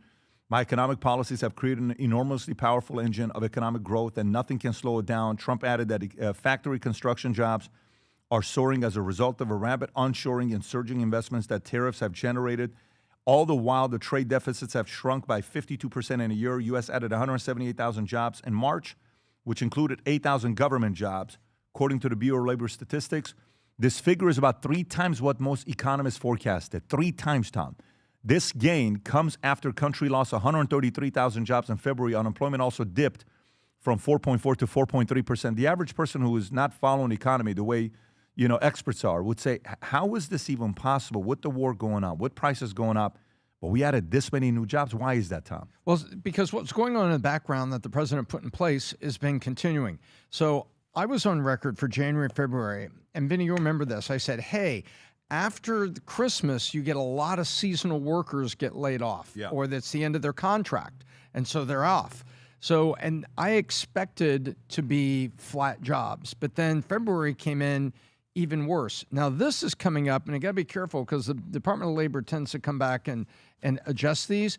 But if this is traction on springtime hiring and stuff, on construction, then this is really good news, and it points to manufacturing, which would also be good news. So it says that some of these things, it was going to take time, because remember last year we said, hey, you got all these jobs to build data centers. So we said, well, first you need a permit, then you need a foundation, then you need all those things that have to happen, then the jobs can come there for all the army of people it takes to build these data centers. And if that's what's coming up here with springtime hiring, this is really good news. So both could be true at once, Pat. Is that fuel cost is hurting businesses because now they got to think about raising prices a little bit. But that should be a temporary thing, that after the war, those come back down and the market wants line of sight to an endpoint. On the other hand, it's very positive that if these are manufacturing jobs, because this is exactly what the president was talking about that he wanted to incentivize and he was driving last year. So if this comes true and this doesn't get revised down, I think it's good news today. And if it doesn't get revised, I think it's great news. Right, Adam. Look, I don't know how to tell you guys this, but everything's going to be okay. What's the phrase that we keep saying? Short-term pain and long-term gain. Look, I have the beauty of understanding how the markets work, because at one point I had no clue what a 401k was. I had no clue what a Roth IRA was. Believe me, I had no clue what Bitcoin was. But eventually I learned what all these things are. And at the market, if you look at the market every single day, it goes like this, Pat, right? Every day it's up, it's down, it's green, it's red, it's bulls, it's bears, it's up and down. But if you look at the market over years or a 10-year span, the market's always up. What's my point? We've been through way worse than this Iran conflict. Guys, we're not the ones getting bombed every single day. We're not the ones getting our leaders decapitated. We're not the ones that are basically going to go bankrupt if they bomb our energy supply. We're sitting pretty here in America. What's the worst that we have in America? We pay a couple extra bucks for gas. That sucks. I get it. Maybe you have to cut down your vacation for a day or two, or maybe your travel plans get a little interrupted. The travel plans in Iran right now, for the Ayatollah and his crew, they're non-existent. So, like right now in sports right now, Luka's injured, right? He'll be back in a few weeks. So the Lakers, oh my God, what are we going to do? Oh my God, we might not get the 3rd seed. Dude, don't worry, you're making the playoffs. Everything's going to be okay. Do you remember what's the guy, DeMar Hamlin? That basically 2 years ago, all of a sudden faints and basically goes in a coma? Yes. He's playing again. So if you look at the news, just in terms of what's going on today, oh my God, oil price, oh, okay, calm down. What's the fear greed index? We talk about that, or the VIX. Where's the VIX right now? The point is that's the volatility index. Things go up and down, but we have the beauty in America of having stability and calmness and peace and prosperity. And yes, there's some short-term pain, but I guarantee you there's going to be some long-term. Can I say one thing though? Yeah, of course. Just to push back a little bit. we have the luxury to say that here, you're successful, you're in LA, but the average American that's in middle America, Adam, that's going paycheck to paycheck to paycheck, this has hurt them. That this short-term pain, Thank you. to them, they're like, wait a minute. Well- This sounds short-term. And let me finish. I'll give it back to you. Because, Adam, gas, groceries, these people are actually struggling. And they just want to know, Adam, give us, and I get this. We're giving them 5 days. We're giving them 10 days. We're giving around this thing. They want a clear, and I get it. It's war. It's unpredictable. I understand. I'm not being that guy. But for the regular, average Joe American, this is kicking their butt. And it's, Is it though? Yes, it is, Adam. Adam, gas. Let me ask you a question. But Go let me ahead, finish. go ahead. Because, Adam, they're in their head, they're like, okay, the short term, how long is the short term? They don't see an end in sight. The majority of them, because, Adam, if you're just seeing this from like take a couple steps back and look at it on a global type thing, these people don't seem like they're going to stop. You think the IRGC, they're willing to literally, they're basically saying this, go ahead and bomb the bridges, go ahead and bomb our oil, we're not going to stop. And they're putting out videos of their new leader walking into a room, okay, basically saying, yo, we'll nuke Israel. That's where they're at. So the average American, Adam, hears what you're saying, and I guarantee you they're like, bro, because we have those viewers, they're out there. I feel for them because in their mind, they're like, wait, what do you mean feel short term? I don't think that they think it's short term. Well, the average American, and believe me, I feel for the average American. I feel for everybody because how many questions do I answer on Manect about personal finance and saving money and being smart with your money? But I'll use some case examples, shout out to Tom, in terms of recent memory and recent history, that things were way worse in the economy than they are now. Do you think that the economy wasn't as worse as it is today versus COVID in 2020 or when inflation hit all-time highs or next to all-time highs in 2022? Not too long ago, economy was real bad. How did they survive? You buckle down and you survive. You cut costs and you basically trim the fat and you live your life. 2008, I remember when the recession happened, that affected America. That wasn't going on halfway around the world in Iran. That was people losing their houses. That was foreclosures. That were basically your houses being taken away. People survived. In 2001, the dot-com bubble busted. Oh my God, what's going to happen? Right after Y2K, everything was okay. So yes, there's going to be some short-term pain, but there's going to be long-term gain. And I feel for the average American, but I would feel a lot worse for the average American if there was a nuclear holocaust happening anywhere around the world. God forbid America. You can say And that, that's but the people debate. are suffering. Yeah, and people that's are the really debate. suffering. That's the So debate. donate money to them. No, but the point is that's the debate. We can't hand wave over it the- like that. They the- got $1.3 trillion in credit card debt. BNPL delinquencies are up. Car loan delinquencies are up. And they have America, to put words, talk with numbers, scream, has not replaced the savings that they had in 2019. 8 years ago, those savings rates were never fully replaced. They got a little bit of relief from government checks, but America is in a tough spot, right now. And so you got to look at it right now for right now. Why do you think Cory Booker and Chris Van Hollen come out over the weekend and don't even sound like Democrats? They're asking about, should anybody pay income taxes if they have $75,000 or under? And they're talking about a tax cut. Cory Booker talking about a tax cut. Why is he doing that? Because the election's coming and he knows Americans are hurting. And, I just think The long-term issue we have with this, you Adam, can draw comparisons to history, but right now people the are long-term hurting. issue we have on this is the following. Here's the long-term issue we have on this.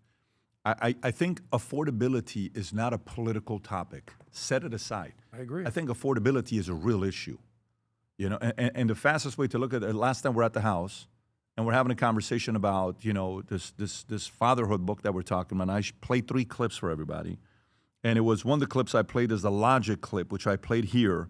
Then I played the Gene Hackman clip about his father when he left at 13.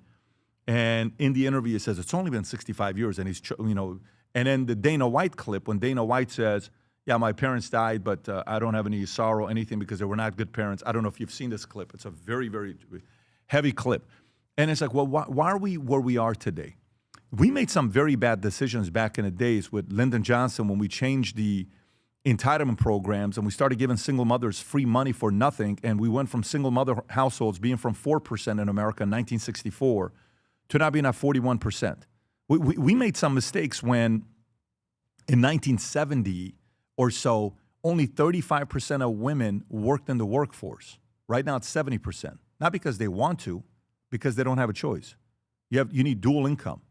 If you have dual income, what happens if you have dual income? You have 1.58 childbirth rate. If you have 1.58 childbirth rate, what is the replacement? 2.1. If this continues, then what happens?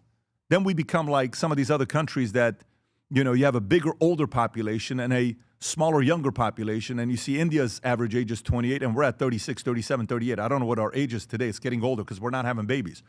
Affordability is a very real issue, not for Trump, not for Biden. I'm not putting it as a political thing. It's a real thing. And this war isn't helping the average guy out who's out there. This is why my hopes are for this thing to be done quickly. There was something that came out today in the morning. I don't know if you guys saw this, that they're wanting to talk about a 45-day, what do you call it? Ceasefire. Did you see that, Rob? I saw something about this morning, a 45-day ceasefire. For what? For what? The Iran mediators making the last-ditch push for a 45-day ceasefire. No. If you do a 45-day ceasefire, what is Iran really saying? Give us 45 days to get stronger and get some more help from Russia and China and all this other stuff. No. Get it wrapped up. I don't know if you go a little bit lower on this, Rob, to see how these conversations are going. Why it matters. Sources said the chances of reaching a partial deal over the next 48 hours are slim, but this last-ditch effort could be the only chance to prevent a dramatic escalation in the war that will include massive strikes on Iranian civilian infrastructure and retaliation against energy and water facilities in Gulf states. Driving the news, President Trump's 10-day deadline to Iran was expected to expire on Monday, and now he gave 48 hours. I don't know how many hours he's got left. Rob, how many hours does he have left? It's 8 o'clock tomorrow night, so... 8 o'clock tonight or tomorrow night? Tomorrow night. It was supposed to be Tuesday at 8 p.m. So Tuesday at 8 p.m. Yeah. Now, Jay came in, and Humberto, they're like, hey, when he says 2 days, he may do it in a day or not do it at all, so he may still do something today to surprise. But going back to the affordability, that's a real thing that people are going through. So I want to get to the next story because we got a few other stories. I'll be 10 seconds. Affordability is never going away. There's always every year they say 1/2 to 2/3 of Americans are living paycheck to paycheck. That never changes. What's my point? Yes, the government has a role here. That's 10 seconds, buddy. That's 10 okay, seconds. but it's also on you. It's called personal finance. Nobody disagrees. It's called personal responsibility. Yeah, but this is it's called self-worth. This is a real thing that they're going through today, and they didn't do anything about it. Sure. So the American people, just like in 2008, did the American people do anything about it? But that was part of the economy. Just like the .com bubble. Just like COVID. The affordability issue is a real long-term issue that has to be addressed. No matter, unfortunately, for the people to be able to address this, it's a very hard thing to do because you have to make some changes that are going to be disruptive. And I don't know if any politician has the audacity to do it. I don't think. And do you remember when that story came out about us cutting entitlement programs? How could that 41 million people that are taking entitlement programs, and we have to cut, welfare and food stamps, and then how long did that story last? 1 week? Why? Because they're like, you're going to lose elections over this. To do what's right for the American people financially, I don't think any president will do it because you'll only be a one-term president. It's tough. I don't think any president will do it because you're a one-term president if you do it. So anyways, by the way, here's what Ro Khanna is saying. Ro Khanna comes out and says if the Democrats win the midterms, guess what they want to do? They want to impeach the president. Oh, shocker. Listen to this one here. Go for it. Win the House and possibly the Senate in November, there's a better than even chance Donald Trump gets impeached again. Absolutely. He should be impeached now. I mean, he's taken us into a disastrous war, threatening war crimes in Iran in terms of knocking out plants and knocking out electricity. And the Democrats will impeach him once we take back the House and should impeach him for all the things he's done. And depending on the Senate, he may face conviction if we get to 60, especially if his numbers keep going down and the Epstein issue continues to be a vulnerable. They're leaking it. I mean, are we surprised, guys? Yeah, and by the way, on Kalshi, if you want to go to Kalshi, man, can you imagine without these markets for you to be able to see what's going on with the markets? What's the temperature? Well, what's the pulse? Kalshi is saying he will be impeached. He will before June 1st, 2028. It's 80% almost. Look at the volume. If you go before January 1st, it's 13%. Before June 1st, Vinny, even before June 1st, okay, it's 4%. Now, the reason why June 1st is not a likely one, that's a pure gamble, is because they don't have control to be able to do it. The reason why the January 1st is a good position is what? When is midterms? November. November. So 12.9, those are pretty good odds right there to be looking at that. But They got 70% chances of him being impeached before January 1st of 2028. So your thoughts on what Ro Khanna just said? Are you surprised? No, absolutely not. And that's why it drives me back, Pat, which the Pam Bondi firing and all this stuff, the accountability factor of the other side, we have gotten none of it. Absolutely none. And the only two people, I said this last week, were Jim Comey and Letitia James, and they indicted them, and in 1 week they were like, oh, this person did this, and the judge, and they're done. Zero. They're not even hiding it anymore. He's telling you on, what was that, CNN or MSNBC, Robbie? MS Now. MS Now. Oh, I'm sorry. Forgot about MSNBC. They're telling you exactly what they're going to do, which they have been doing for the past 8 years. Okay? And this is what the Republican Party needs to understand and wake up. All the auto pen, all these people, Ilhan Omar, they keep launching and writing letters. If you don't start going after them, they're going to come after you. And this is not even hiding that. And the way that it's looking, Kalshi's no joke. I've been doing some research. They don't miss. The people that are doing all the volume, they know what they're talking about, and it's not going to look good for him, okay, at all. So I hope that it's worth it, because they're all there laughing. Ilhan Omar, they're all laughing. They're like, yeah, launch another investigation. Gavin Newsom, billions of dollars. Yeah, we don't know nothing. And they come to Congress, Pat, and they laugh in their faces. They laugh in their faces because that's all they do. Comer and all these guys. And I love Kennedy, but he's a comedian in there. What are you guys actually doing? If this was the other way around, everybody and their mother, they would arrest your dogs. Your dogs would be in jail. Like, what are we doing? And they're going to come after him. Pat, by the way, this isn't a threat. Ro Khanna, that's promising. He's promising you. They get 60 in the Senate, it's a wrap. They're going to convict them. By the way, the Senate, they also have on Kalshi. That's what it just flipped. So if you go look at what Senate was, it was supposed to be like not even close, but right now they're officially up on Senate as well. So they take House, they take Senate. And the presidency? You know what it's happens over. next. Yeah. It's over. You know what happens next. So, Tom, thoughts? Yeah, the risk is that it'll be right now with the races that are out there. I'll just do the math for you. The risk is 52-48, which means they only need 8 Republicans to vote for impeachment. Because remember, the Senate, the way it will work, the House impeaches. And what that really means is that the president's been indicted. And it's horrible and it's political. We've been now using impeachment just to say we're mad. It's complete BS. But when you take that to the Senate, then the Senate holds the trial. The Senate votes 60-40, you're done. And so that's why the midterms are so important. And it makes me very nervous, Pat, because 52-48 on Election Day, they only need 8 senators from the Republican side to walk across, and there's like 4 of them that they have that they know would vote that way. So I see 56 votes right now based on now, which is why it's so important to get for economic things to happen this summer. It's so important to get a ceasefire and get the war done on our terms with the right outcome. It's so important for that to get done so Americans can sit back and say, wait, look at the manufacturing jobs. I see the point of what happened here. They don't have to like it. Just like you don't like chemotherapy, but you have to get through it. And I think we're being led. Could I ask you a question, Tommy? By what date does it need to turn around before it's over for the midterms? Give me a date, Tom. Pre-World Cup. Pre-World Cup. Pre-World Cup. You know why? You know why it's pre-World Cup? Because World Cup's going to be the biggest distraction for the American people to forget about what happened. When is that, July? June. Starts in June, July. The championship, I think, is that 17th or the 19th. It's pre-World Cup. Pre-World Cup. If you can pull it off pre-World Cup, America's going to move on. If you can. If it's post-World Cup, it's going to be a shit show.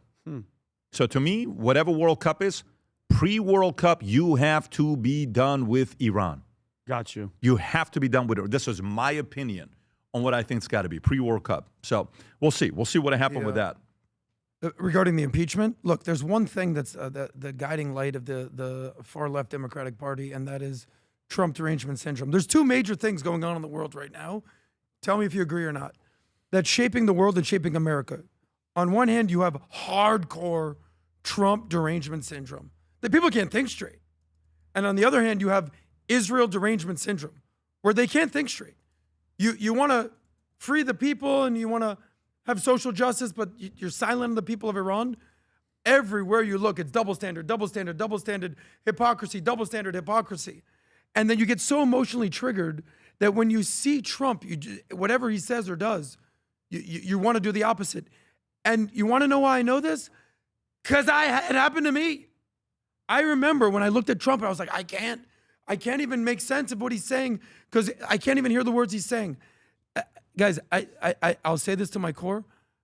Have you ever disliked Trump? Like genuinely disliked Trump? Ever? Not me. Okay. You ever disliked Trump? Okay. No.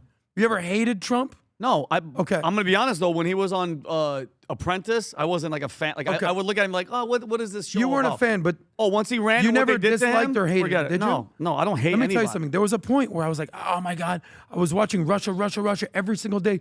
There was a point where I literally thought, in 2016, 2017, this guy is compromised. He's a Russian asset. He's a Russian puppet. I fell victim to this. I know what it's like to genuinely be like, oh my God. And then I came out of it. Thank God. And look at me now. I love America. I love Trump. I love what's going on. Always loved America. If I still felt the power of this TDS, do you not understand how insane these people are at this point?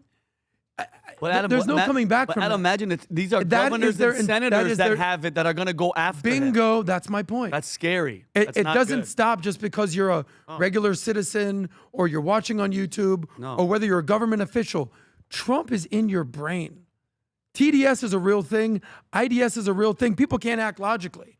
And that's what's going on here. And he apparently will be trying to get impeached again. Adam, but it won't work. Adam, and really fast, Pat, not even 30 seconds. They've been, since 2016, he won. Russia collusion, impeachments, destroy his name, take all his money, his whole family, ruin his thing. Letitia James, Comey, dude, how many forces around this guy? Then they shoot him in the head. Then they try to kill him, the freaking Ukrainian guy, and he's still going. And this is past Trump, the Ranger syndrome. He is the enemy. Yeah. Donald Trump is the enemy to the left, and that's why everything that they are about is just get him. Gavin Newsom's a front runner. All he talks about is Donald Trump, and it's not the TDS, Adam. It's he thinks that that's the guy that he's running against, and it's past that. Let me just People are Let me answer scary. this. You could say a lot of things about Trump and be angry at Trump and things. I say erase Trump's name and look at the things he's trying to do. Those are the things the left is trying to destroy. Yep. And one of the ways they're trying to destroy it is by painting him as the implementer, as this great Satan. And so I'm not on that page, with just, accepting that, well, maybe it's a personality leader. It's a leader with the guts to put these policies and these programs on the table that are necessary. And we're seeing in the jobs report that some of them are getting traction. You can be upset about the war and things like that, but we just rescued a guy, right? And, say what you will. It's leadership right now that has been driving through. There's a lot of things that need to be corrected, and I'd love to see it all happen. Well, before let me World do Cup, this. as Pat said. Yeah, if they get it before World Cup, and it's so important to do after World I'm Cup. happy you said that, screwed. because now you put it in my head. It's screwed. You are Done. so screwed after World Cup. Oh, if there's any counsel I would give is finish this thing up before World Cup. You can't have it continue. World Cup's going to be the best thing that happened to Trump's administration if this is over with. It has to be so amazing because there's going to be something big that's going to happen in the World Cup that we're all going to get distracted with. Ronaldo and Portugal's going to win their first World Cup. He's sitting on. Messi's going to win a second one. A event where one team beats another team and it's the enemy and it's so political. It's going to be stuff that's going to happen that we're all going to be distracted. Spain loses Positive in the quarters. distraction. World Cup is the best positive distraction. And then for the icing president. on the cake? July 4th, 250. 250. So yeah. just when you're doing the World Cup. Yeah. Distraction, having For fun. sure. So Everyone's let me do this. Then July 4th. While this is going on, guess who decides to spend $19 million of taxpayer money in the state of California to hire a PR firm to make them look better? Guess who? No, tell us. A guy named Gavin. No Newsom. way. You wouldn't Yes. say. I don't believe $19 million of taxpayer funds on a New York PR firm to polish California's image. The governor's office of Bureau Business and Economic Development awarded PR powerhouse Edelman a contract up to $19 million to burnish the Golden State's reputation, KCRA reported. Edelman, which also does work on behalf of mega companies like Dove, Starbucks, eBay, and Heineken, will be tasked to combat negative narratives amplified online and partisan media about California while promoting the state's economy and tourism. The company, considered one of the largest PR firms in the nation, also has offices in LA and San Francisco. The contract begins on April 6th and will run through then end of the year, which nearly coincides with the end of governor's term in 2027. The Office of Business of Economic Development, known as GoBiz, posted their request for proposals last month stipulating the small businesses be considered for their first contract. Vinny, thoughts? So basically, instead of fixing California's reality, they're spending millions to polish California's reputation, which is abysmal, okay? Forget about the speed rail. All I've been seeing is documentary after documentary on the speed rails and the reporting in California, billions. The homelessness, 24 billion, which made it go up, and I'll talk about New York if we get to that, Pat. But it's like positive $19 million. So you mean to tell me that Californians who are struggling, you want to talk about struggling? They don't trust the fire departments, especially in these rich Malibu and the Palisades and all these people. The mayor is over. Where was she? Was she in Cuba doing some event when all the fires were happening? Tom? No. She was all the way over in Africa, where there was a transition of leadership or something was going on, and she went anyway. All the crisis was there. Knowing that it was coming. So, and I'm telling you right now, Pan, you said it perfectly at the beginning. There is no amount of money to change the reputation of what's going on in California, but it still baffles my mind. And Adam, I think you said it last week. I haven't heard one person say, dude, I've got a place in California, and I feel bad for the people there because they have to pretend everything is okay. You know how many conversations I've had with my sister and my mom? And we have other reasons that they want to stay. My brother's there and my nieces and my nephews. But what are you doing? And I get it. People have lives. But don't even think. I told my sister, don't even think about buying a property there. Nothing's changing. Nothing is changing. And for the people there, if you're going to vote and this next governor isn't a Republican, I am done. I promise you guys, I will stop talking about them. If that happens, it's once Gavin's done and you guys bring in another Democrat, I'm done. If you say, hey, Vinny, what are your thoughts? I'm going to say, Pat, move on. I'm done with California. Well, here's the thing. At 1:12 a.m. this morning, the president tweeted something endorsing Steve Hilton, okay? Who I like. Steve Hilton, yes, who is running for governor, state of California. He was very complimentary. I've known him for many years, he says. He's running for governor, truly a fine man, one who has watched as this once great state has gone to hell. Gavin Newsom and the Democrats have done an absolute horrendous job. Anyways, he's going through this. And if you pull up the cal sheet with Steve Hilton, Rob, I don't know where he's at with the odds, the odd market, what they're saying. It's not looking bad, okay? It's not looking bad, but this is a small volume. It's not a big volume right now. As of right now, Hilton's at the top. Since last night's CTA, he went above Swalwell. If you look at what happened, because of the tweet, look how much he bumped up. He went from 60 to 65 to all of a sudden after the tweet to what number is it, Rob? 81%. 81% at the power of a tweet to the market. How they react, and obviously Tom's on that list as well, Tom Steyer, but he's a different story. Tom, your thoughts on this with California? With California, what I dove into, and I'm not going to repeat what Vinny said. I agree with every syllable of what you just said. Thank you. And more. Tasked with combating negative narratives. So that's your job. We need some help with the negative narratives. It's like a guy sits in his front yard, slaughtering pigs as children are walking to school and then holding a barbecue. And he wants to combat the negative narratives that slaughtering a pig is such an ugly job. Well, then stop it. Stop it. You want to combat negative narratives? How about turn the state? How about do things for the people? How about build the rail or say, you know what? You're not going to hear about the rail anymore. It's not going to happen. That's what's going on here. They think it's a narrative game. They think if you just change the narrative, you just spin the narrative. And if you look at it, Gavin Newsom is a narrative machine. Mm-hmm. He can't run on leadership without a narrative. He can't run on numbers. He can't run on success without a narrative. And you look at the two things they said, economy and tourism. So you're going to see we're now the fifth largest economy in the world. And look at all the tourists are still coming to Disneyland. And look at all the number of people who come to visit, California. Well, it's also a dirty little secret that sometimes, Pat, they count in the tourist things. Like if you and I went back to California and went to a wedding or a funeral, Pat, which, we do from time to time, do you know that they would count us in tourist stats? Really? California, yeah. You can look at the corruption of numbers and the way you count these things. So, You don't have any numbers to talk about. You don't have things. So they're going to talk about tourism. They're going to talk about fourth largest economy and combat negative narratives. It's not a negative narrative. Nobody's rebuilding their homes and all the things you talked about. It's not a negative narrative. They're closing hospices that don't exist, that were stealing money that was meant for truly people that needed it to get back on the horse so they could ride off into a career and into some sort of, contributing member of society. This is just astonishing to me. You don't need a PR firm to combat narratives. You need leadership to make change. Thank you. And Tom, $19 million, Pat, that's not like just a drop in a bucket. $19 million from taxpayer money. The people that are suffering the most are paying for him to lie. Like, make me look good.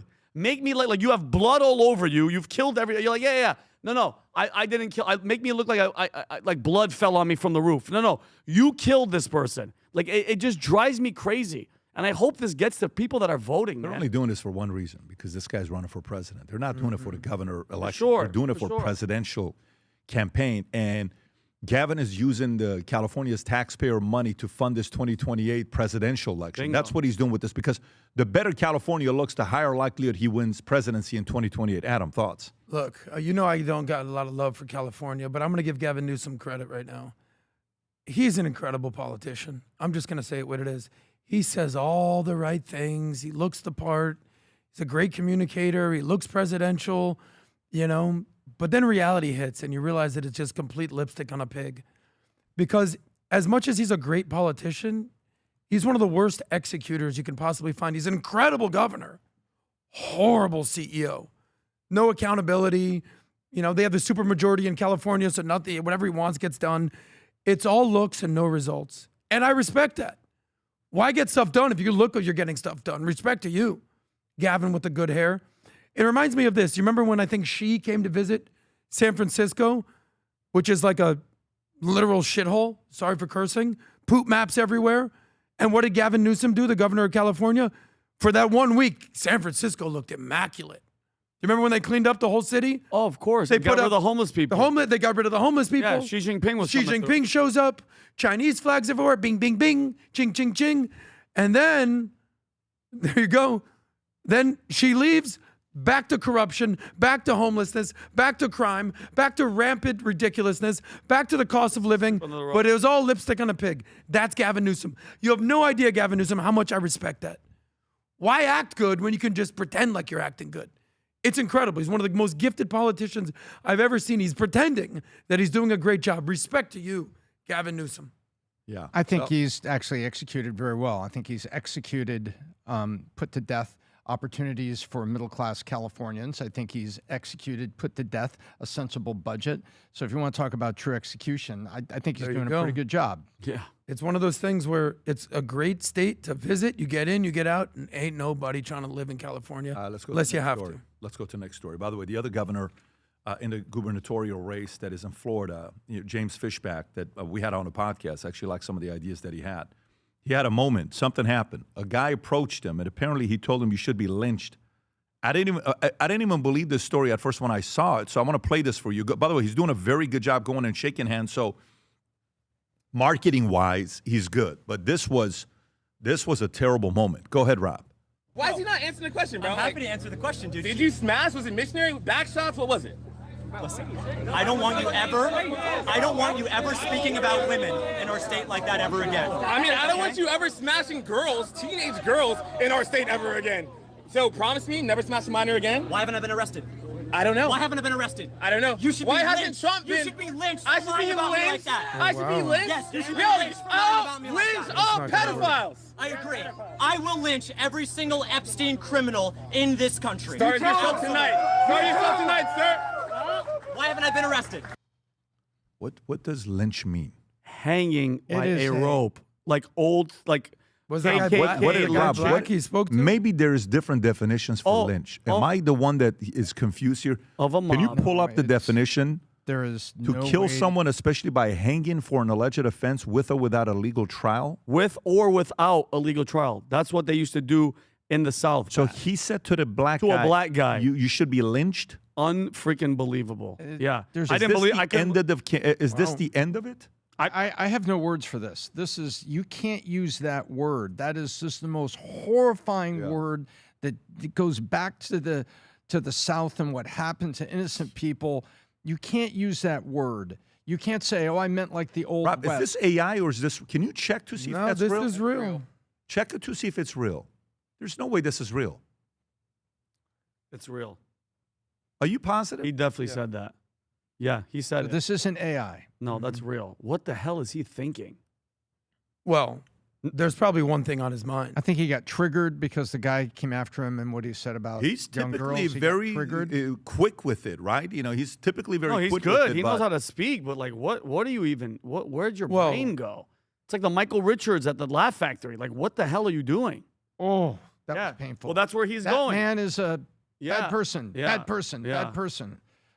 This is a horrible look. Like, horrible. That's gonna haunt him. That's gonna haunt him. Look, I'll just gonna be like normal and sensible. I think his chances of becoming governor are completely in the basement now. They're crumbling. He had a 10% chance a week ago. Now it's down to 5%.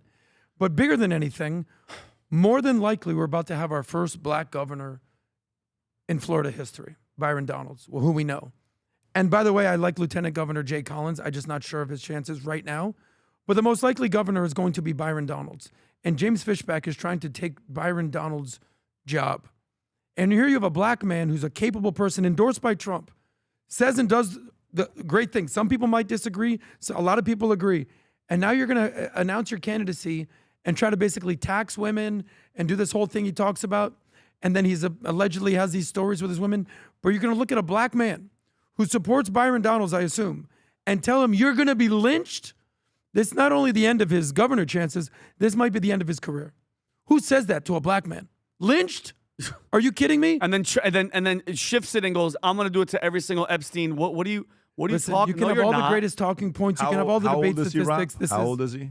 I think How he's old is he? in his early 30s. I'm Yeah, assuming. you can't see. Vinny, I But this think to the me Epstein is going to comment, haunt his he career caught for the him rest of his well. life. Yes. Yeah, he by the way, tried to- that could haunt him in his business career. You can't talk like that. That's But he's not saying, "Hey, I'm going to kick you out of here. I'm going to beat you up. I'm going to get you." You told a black man to his face, "I'm going to lynch you." Who have you ever used that word in your life? Listen, he went That to on- me he is went and disgusting. He interviewed with Pierce Morgan on that OnlyFans girl. Yeah, the that Sophie they were Rain. going back and forth, 50% tax, and he had some of the ideas which were creative ideas, but you can't talk like that. And this is to me, this is the part where some of the guys on social get so out of control with the way they talk, they don't realize the consequences with that long term. You know, they don't realize it. But anyways, okay, sounds good. Next story. Mamdani's gun violence comments after killing of a 7-month-old baby sparks outrage. I don't know, Vinny, if you saw this one or not. I saw the actual. I saw the surveillance inside the CT cam of inside where the mother realizes that her kid was hit with a stray bullet from a gang shooting outside. It's in the care. Oh, dude, it was hard to. Mamdani is facing criticism from local politicians and onlookers on social media after comments he made that critics say places blame on gun rather than criminals in an incident involving the shooting death of a 7-month-old child in Brooklyn. And this is what Mamdani had to say. This is not the first family in our city to know this pain. Too many children have never grown up into becoming adults. Too many parents have had to bury those that they love the most. We cannot accept this as normal in our city. We cannot grow numb to this pain. And today is a devastating reminder of just how much more work there is to be done to combat gun violence across this city. I send my deepest condolences to all those carrying the weight of this enormous loss. As we grieve this loss, I am grateful for the NYPD's continued work to find all those responsible for this murder and to bring them to justice. So, New York City Republican Councilman Vicky Palladino said the following: literally anything but blaming the criminals who our system releases onto our streets repeatedly over and over and over again with no consequences. She said this on X. Tom, thoughts? Excuse me. So you can look at this and say, well, that's a very nice thing that the mayor said. It appears to hit all the right tones until it stops short of condemning the criminal. And I think that's exactly what they're pointing out. And it's like, you can be made, because you look at that, that wasn't coming from the heart. He's reading prepared comments. And it's a difference between reading a prepared comment and coming to the microphone.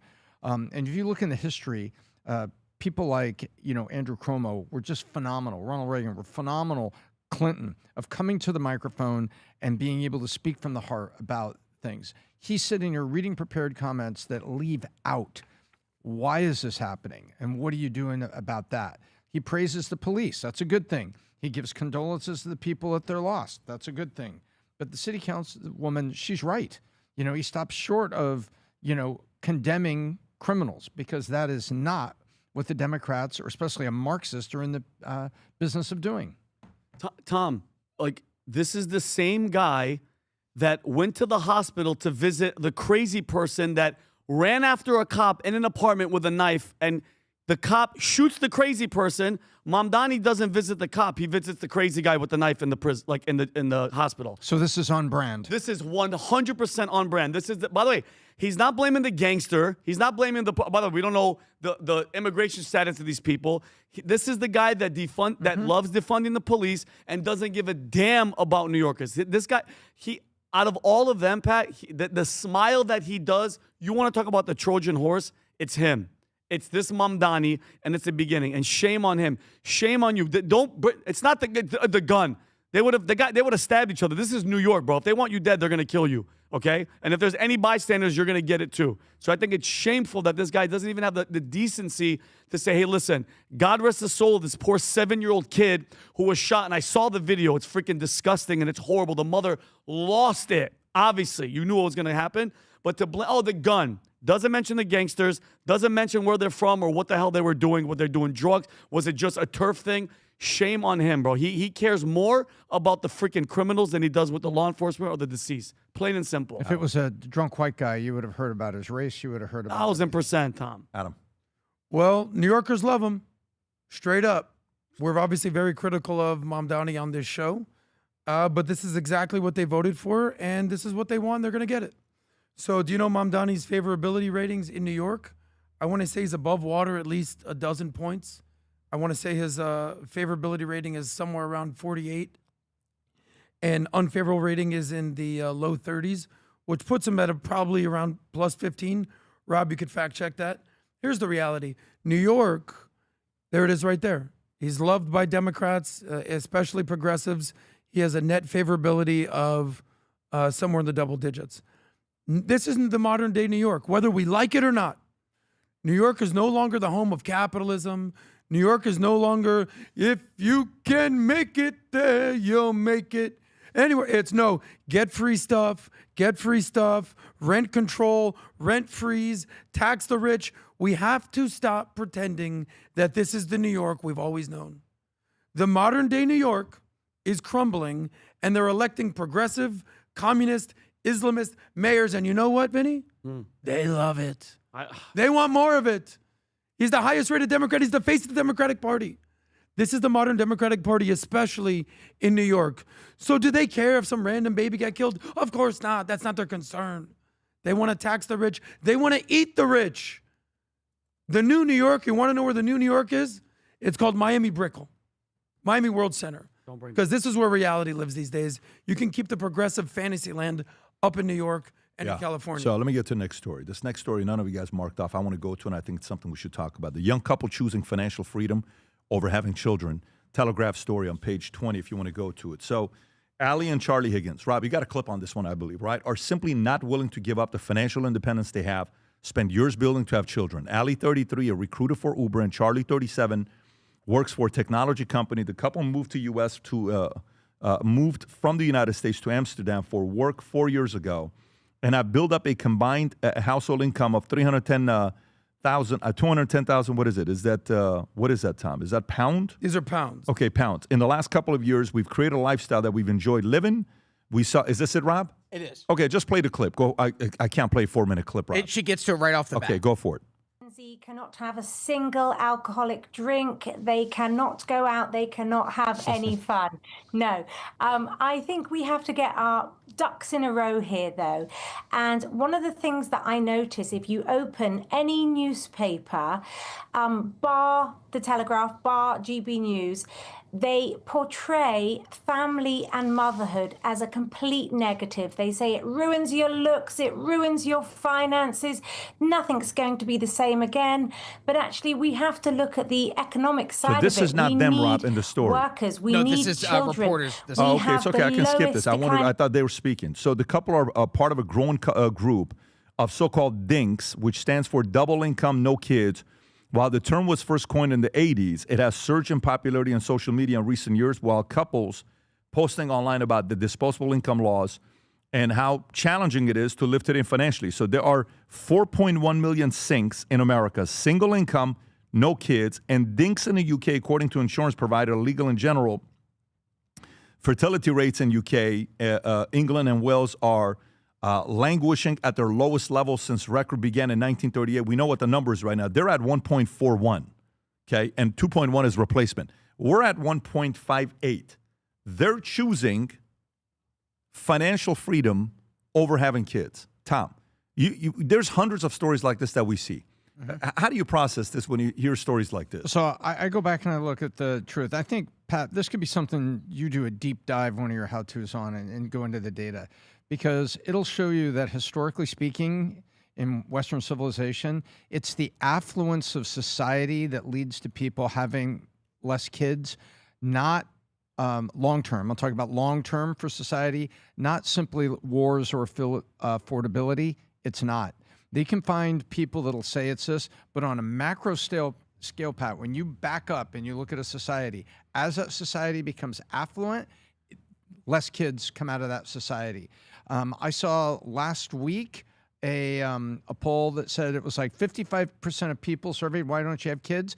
55, and they gave multiple answers, but 55% of them said one of their answers was, I just don't want to have them. You know, I think I have more freedom. And so what's very interesting is I see things like this, and I think it's terrible for people who want to have kids, who feel like they can't afford to do so. That's real. But long-term, it's an affluence of society that leads people to be selfish. Simple as that. Well, because it's happening in Korea. It's happening in Japan. And every country's got its different issues. So how is it all happening at the same time that the affluence and the development of those countries is leading to less kids? It's not unaffordable to have kids, all of those countries. Yeah, but Tom, what do you say? Because I've heard that they're saying that some of the excuses were that the girl doesn't want to lose her figure. And if you think about it, Tom, now they're making this money. They're like, hey, we don't want to lose any of this money. So how much of it is greed? Greed, I don't want to say necessarily greed. They want to save money and they don't want to spend it on a kid. And then guess what? Affluent society putting self ahead of the joy that you have with the creation of family. We were designed to have families. Mm-hmm. Got you. By the way, in 2024, here's an interesting stat that kind of goes into this. In 2024, about 31% of Americans were part of the upper middle class in America, okay? Up from 10% in 1979, according to a report released this year by the right-leaning American Enterprise Institute. Okay, this is from Wall Street Journal. Mm-hmm. More Americans are breaking into the upper middle class. This kind of goes together with what we're talking about. There's no single standard definition of middle class or upper middle class. The AEI report classified a family of three earning $133,000, Vinny, to $400,000 in a year, 2024, as upper middle class. So if you make between 133 to 400, they're considering that upper middle class. The rise in influence is powering an American economy built on consumer spending and transforming the types of products that's being used. So if you think we went from upper middle class 10 in 79 to now 31, that means what happened to middle class? Not upper middle class, middle class. So again, affordability is a real issue. Whichever candidate can come up with some creative, I have so many creative ideas. Whichever candidate can come up with creative ideas for 2028 campaign, you're going to have a very favorable outcome. If you know how to deliver the message to the audience, you're going to have a very favorable outcome because Americans are thinking about this today. They're choosing career over kids. Vinny, this is if anybody cares about America long-term, not just 26, 27, 28, if you care about America for 2050, this may be the top issue to be thinking about of Americans not wanting to have kids? Adam, thoughts? Look, this is the conversation of our times, and look, I ask all my married friends the exact same question. I said, give me the good, the bad, the ugly of marriage. And I've told this joke before. The one guy goes, my favorite thing, I love my wife, she's always there. My least favorite, my wife, she's always there. But here's the reality. I'm at the point in my life where obviously, I'm in a relationship now. I'm looking at the market and I'm seeing my friends who are somewhat happily married, a lot who are seemingly fake happily married, miserable, sort of. And then there's people who are loving their life. I get that. Then I have friends who are in their 40s, some in their 50s, and these guys are some of the biggest studs that I know in life. And they've been with more women than we even know about. But I always ask them, like, where does this end? Where does this end for you, bro? You're the biggest player. You're the biggest man. You know all the women in Miami. You're the man. It's like, you don't want to ever have kids? I don't know, man. I know one guy who got a, what's it called when you snip your stuff as a man? Vasectomy. I go, you got a vasectomy. You don't even have kids. He goes, yeah, I made that decision. And that's really ultimately what it comes down to. Like what Pat always says, who do you want to be? I've made the decision that I definitely want to have kids. And that's something that I'm working through and working on right now. Is because, listen, these younger people you're talking about, these dinks and sinks and all these things, I know what it's like to have money and have a bunch of women, but not have the real fruit of life, which is kids. And obviously you have Pat out there that's encouraging everybody to have more kids. And this is something that I process. So I ask all my friends these exact same questions. Do you want to have kids? What age do you want to have married? Get married and have kids? And you know who the most important people that need to answer this question? Women. Because in my belief, this might offend somebody, feminism, modern feminism has been sort of the worst curse that's been put on women, because it allows them to believe that their job is more important than a family and that they have more time that matters. So whether you're a dink, a dual income, no kids, single income, no kids, a Henry, there's a thing called a ninja, a Henry, which is a high earner, not rich yet, or a ninja, no income and no assets. The last thing that you want to do, whether you're a man or a woman, is become a Sal.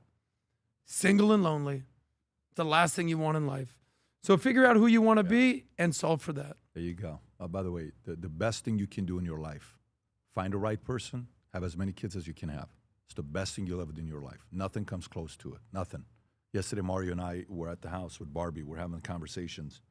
And Barbie's his wife. And he's holding his son in his arm, Gabriel, knocked out. And we're talking about all these things with parenting. And Mario's saying, Easter was making me think about something. He says, what? He says, for God so loved the world that he gave his only begotten son. He says, there's no way in the world I could ever do that. Oh, wow. He says, there's no way in the world. I can't even imagine life without this guy, right? There's something very, very unique of what happens to a man. Man matures in a very different way when he has a kid. In a very different way when he has a kid. And it's different when it's a boy, and it's different when it's a girl. Because you look at the lens in a different way. And whatever God gives you is because what God believes that's you're supposed to lead. So, anytime somebody's pregnant, the prayer is, God, give me what you think is what I need. Mm-hmm. And I'm going to do my best to raise whatever kid you end up giving me, and I'm grateful for it. So, what are you saying the prayer is? Whatever you give me, just give me a healthy child. I'd never ask for sex, never ask for, just give me a healthy child. Whatever you think I'm the one to raise, give it to me. I'm going to take on that responsibility seriously, and I'm going to do the best I can do. Whatever you think is right for me, I'm going to do it. So, and then from there, if he gives you all boys, there's a reason. If he gives you all girls, it is what it is. If he gives you boys and girls, it is what it is. But that is a blessing to anybody that comes out. I'm going to go to one story here, and then we can wrap up. So, Rob, do you have that New York Times story? There's a guy out of nowhere that New York Times does a story, and maybe I'll release. I'll go a little bit more, but this is a very interesting story. A guy out of nowhere, New York Times does a story of a fellow who, with him and his brother and $20,000, he built a business worth $1.8 billion in somewhere around 2 years. That New York Times went and interviewed him to see if this is real or not. So Matthew Gallagher took just 2 months, $20,000, and more than a dozen AI tools to get a startup off the ground from his house in LA, 41 years old, use AI to write the code for the software, that powers his company, produces the website, generates the images and videos for ads, handle customer service. He created AI system to analyze his business's performance. His startup, Medvi, a telehealth provider of GLP-1 weight loss drugs, got 300 customers its first month. Second month, 1,000 customers more. In 2025, Medvi's first full year in business, the company generated $401 million in sales. Wow. This year, they're on track to do $1.8 billion in sales. Vinny, in sales. With how many employees? 2 employees. Wow. Him and his brother. Him and his brother with 2 employees is doing something like this. And by the way, you're going to hear so many more stories like this of guys who understand what AI is doing, understands the power of it, and they're going to build behemoth companies that someone's going to come up and pick up. Tom, your thoughts on this story here with, this fellow who built this, Matthew Gallagher, that built this company that could do $1.8 billion this year? Well, I have 2 sets of thoughts. The first is I'm going to set aside anybody who wants to send me the things because Medvi has also been criticized. It said it was a compounder of drugs. So I'm going to set aside all that. The fact is he built a business that was selling. And then in GLP-1, you have to say the right things with you sell. Just like we had in life insurance, it was a regulated industry and you have to do it right. So that first point I'm not going to get into. I'm just going to leave that there. But what this shows is that with AI, he created what? He created ad creators, and the agents did A/B testing. He used AI to create a customer service response. So where anybody responded, you immediately got an email back. Thank you, Vinny, for your interest. Here's the information you were looking for. So it shows that you can use these agents to do chores of the basic stuff to build a business. Now, here's what AI doesn't do. It's not going to select an industry for you. It's not going to make you incredibly smart about that industry, diving in to understand exactly what you're going to do. It's not going to tell you, oh, here's the gap, Vinny. Go do this right here. Here's the gap. You may get some sort of analysis or things on that, but ultimately the human's got to make this decision. But what it does show, Pat, is that AI can be used to do these chores so that you could open this online. Here's what he did. He was an online reseller, basically, of GLP-1 weight loss, telehealth. Hey, I want to use GLP-1. Fill this out, do this, and we'll get your drugs, and they get shipped from the company. And so I think it's a success story on AI, even if it's a cautionary tale of always be sure you know the regulations of the sector you get into. If I was a school teacher, Tom, if you were a school teacher, how would you use this story with your kids? Okay, how would you use a story with your students, and how would you use the story with your kids? Because I have plans with this. I wonder what you think about that. I would say, hey, let's take a look at a case study here where they were using AI to quickly get something off the ground. Mm-hmm. Now, second of all, and let's go see the things that they could do, and I would show all the good in that. And I would say also, this also shows that wherever you start a business, you better be fully researched and know all the regulations and things that go into that business, because you got to do business right. You don't want to have AI help you build a business like this and all of a sudden get shut down. So number one, I would show this is how AI can be positive using the tools. Number two, you got to know it. But number three, first and foremost, it takes a human to lead it. You have to decide what you're going to get into business to do, and you have to decide what is the character of you, how you're going to lead, and what you're going to put your company, whether you're one person or you have 10 humans working for you. And those would be the 3 points I hit. I hope parents are watching this and sharing these stories with their kids. I had kids over at the office the other day, and I said, hey, what are you guys looking at? Not my kids, some kids from a school. I said, what are you guys looking at? What are you guys paying attention to? What do you guys listen to? What are you thinking about with career? What do you want to do? What tools are you guys using? How do you guys process AI? How do you guys process politics? What do you think about this? If parents are not too involved right now, your kids have an advantage with certain tools that wasn't around for many of us, okay? Many of us. Sometimes all you need to do is say, hey, son, I want you to watch a story. Look at what this guy did. Why can't you do it? Hey, honey, come look at the story, what this guy did. I would be sharing these types of stories with, and by the way, maybe your kid does anything with them. Maybe they don't. But these are the types of stories that you can just sprinkle and let the kid decide for himself or herself. If they're going to do something, if they're not going to go, oh, okay, I don't care, Dad, boom, I'm gone. Oh my God, really? How? Hey, and then they go talk to their friends. Hey, well, did you hear about this one guy named what he did, Matthew Gallagher? And did you hear about, what if we did something like this? What if we did something like that? I mean, it's really, really interesting stuff to see what's happening in 2026. Adam. I would be happy if you can kind of break down how this all kind of works. Meaning they made projected to have $1 billion in sales, aka revenue. So right? he used AI software to produce ads for him. Okay. That perform. He used AI software that works as customer service to get back to all customer complaints, issues, deliveries. He used AI that works with delivering the products to the customers. Copywriting is all AI. Everything he's doing, it's all AI that him and his brother are driving. Perfect. So totally understand that component. But one of the things I've learned hardcore is your net, your gross sales is not your net revenue. What is what type of revenue is a company like? Dude, if you're doing $401 million in revenue, just do this. At 10% EBITDA, that's you just $40 made million. 40 million, right? Yeah, at 20%, that's $80 million. Yeah.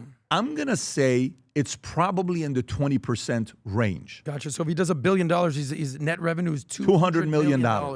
If So it's walk me $200 through million, someone's probably going to cut a multi-billion dollar check to this guy here if this continues. That's what I want to understand. Okay, so how many years do you have to do it for?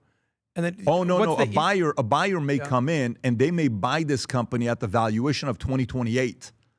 Like today, a buyer may come in and buy this at a 2028 valuation, not at a 2026 valuation. What does that mean exactly? Because, so one time we're on, it's me, Greg, Cher, Tom, some of our guys were on a boat. We're having a conversation together. And we were talking about a company that does $50 million a year in revenue versus one that does $100 million in revenue. Got it. Which one's valued more? They both have 20% EBITDA. One profits $10 million a year, one profits $20 million a year. But if the $50 million company, the last 5 years has grown at 50%, and the $100 million company has been flat for 5 years, even though it has a bigger EBITDA, the $50 million company is worth more than the $100 million company. So right now, someone is buying this company. If he chooses to sell, this company, this is going to be a multi-billion dollar company. Are you worried that it doesn't have a long enough track record? Only 2 years? That's not about what I worried. It's okay, about I'm just saying, with the market, the buyer? if the buyer comes in, if a big GLP-1 company comes in and sees the machine you've built, and the machine is bringing profits, you're not even hesitating. You're like, hey, all I'm going to do is transfer that or either buy the GLP-1. I don't know if it's a, white labeling. I don't know what the model is on how this works out. I don't know if it's like using somebody else's, but he has built a machine that's worth billions. It's a sales machine, too. Of course. So he doesn't make the drugs. He just enabled them to go. And this skill set, you know what you can use a skill set for? Any product. Anybody. Right. Any product. So forget about the product. You could do this with any product that he's got. Remember Groupon? It's a very, very interesting era we're living in today. And there's two companies you give an example of when you're on the boat. One that's, you said... 50 million, 50% growth, 10 million profit, 100 million, 20 million in EBITDA, but hasn't grown for 5 years. So did any of those companies sell, or those are just... Oh, yeah. We were the 50 million going towards 100 million, and we sold more than the company that was 100 million doing more than us. Interesting. So it was us. Because we were... What was our CAGR 5 years in a row, Tom? You were over 30. Over 35 years in a row. What is that? CAGR. Like our growth. What is a CAGR? I know what a CAGR is. Maybe one of those. Tom. A CAGR is cumulative annual growth rate. So it's like they look at it and they say CAGR. No, but that's not what I'm asking. I'm not asking CAGR. What was the amount of quarters that we beat the prior quarter in revenue? Do you remember the quarters? Well, going into the... Was it 13 quarters, 14 quarters? Yeah, I believe it was. It was almost, I think it was almost 4 years. And then we went in, and you had a little bit of COVID in there. The market's like, what the hell are you guys doing? So I actually understand that, because it's like a free agent. Look, if I can just kind of sum this up, it's a guy who scores 18 points, 20 points, 24 points. It's like, all right, this guy's improving. But the guy goes 10, 16, 15, 20. Now he's at 30. You're like, dude, this guy's about Let's to dominate sign him the at league. 17. And you recognize that early because of the trajectory. Yeah, can you pull up Giannis's stats? Just type in Giannis NBA stats, okay, and watch his first 7 seasons. Yeah, he went from like go 5 down, points, go 7 down, go points, down, and then go down, boom, go 30 down, points. go down. Go to the NBA one. No, go to the basketball reference. Go to the basketball reference. Come on, Rob. This is our world here, buddy. Zoom in. Go a little bit lower, Rob, if you could. Go a little bit lower. Go lower. Right there. Look at this. Go back out. Okay. So zoom out a little bit more. Okay, look at the points. Points. Season 1 6.8. was what? 6.8. Yeah. Season 2, 12.7, 16.9, 22.9, 26.9, 27.7, 29.9. 7 seasons in a row, he beat his prior best. Wow. And if you look at his rebounds, look at the rebounds, 4.4, 6.7, 7.7, 8.8, 10, 12.5, 13.6. You don't see stats like this. Got it. You don't see. So to me, that's what this guy is doing. The key is signing him in his second year, third year, right before nobody lift did. off. Nobody did. So now, I mean, the guy's miserable being where he's at. And, you know, I'm not speaking on his behalf, but this guy deserves a championship. He's won one already. He has one. I'd like to see. I think he's the type of guy that could win a few. Anyways, there you have it. Parents, share that story with your kids. I think let's inspire these kids to be thinking bigger. With that being said, Rob, do we have anything tomorrow? We do. We do have something. Is it a surprise? I have to talk to you about it after, but we will have something at 9 a.m. tomorrow. Really? Yes. And it's a surprise. Yes. Okay. Well, then listen. Rob is the surprise guy. So Rob's we'll the let you know. surprise guy now. Okay, Rob G. Ooh. Hey, Vinny, you know what our surprise? We're going to a kegger later. With Tom. He's drinking the beer. Gang, we will do this again Wednesday and Friday and today on Hot Cakes and Hot Takes, which, by the way, last week, Stephen A's was phenomenal. Vinny, who do you have today? James O'Keefe is on today. We're going live at 11:30, and he's going through it, Pat, but he's such a, you just wait till you hear his background, his story, his upbringing, why he does what he does, and how important he is to the marketplace. And we had some hotcakes while we were doing it. There you go. All good. Take care, everybody. God bless. Bye-bye, bye-bye.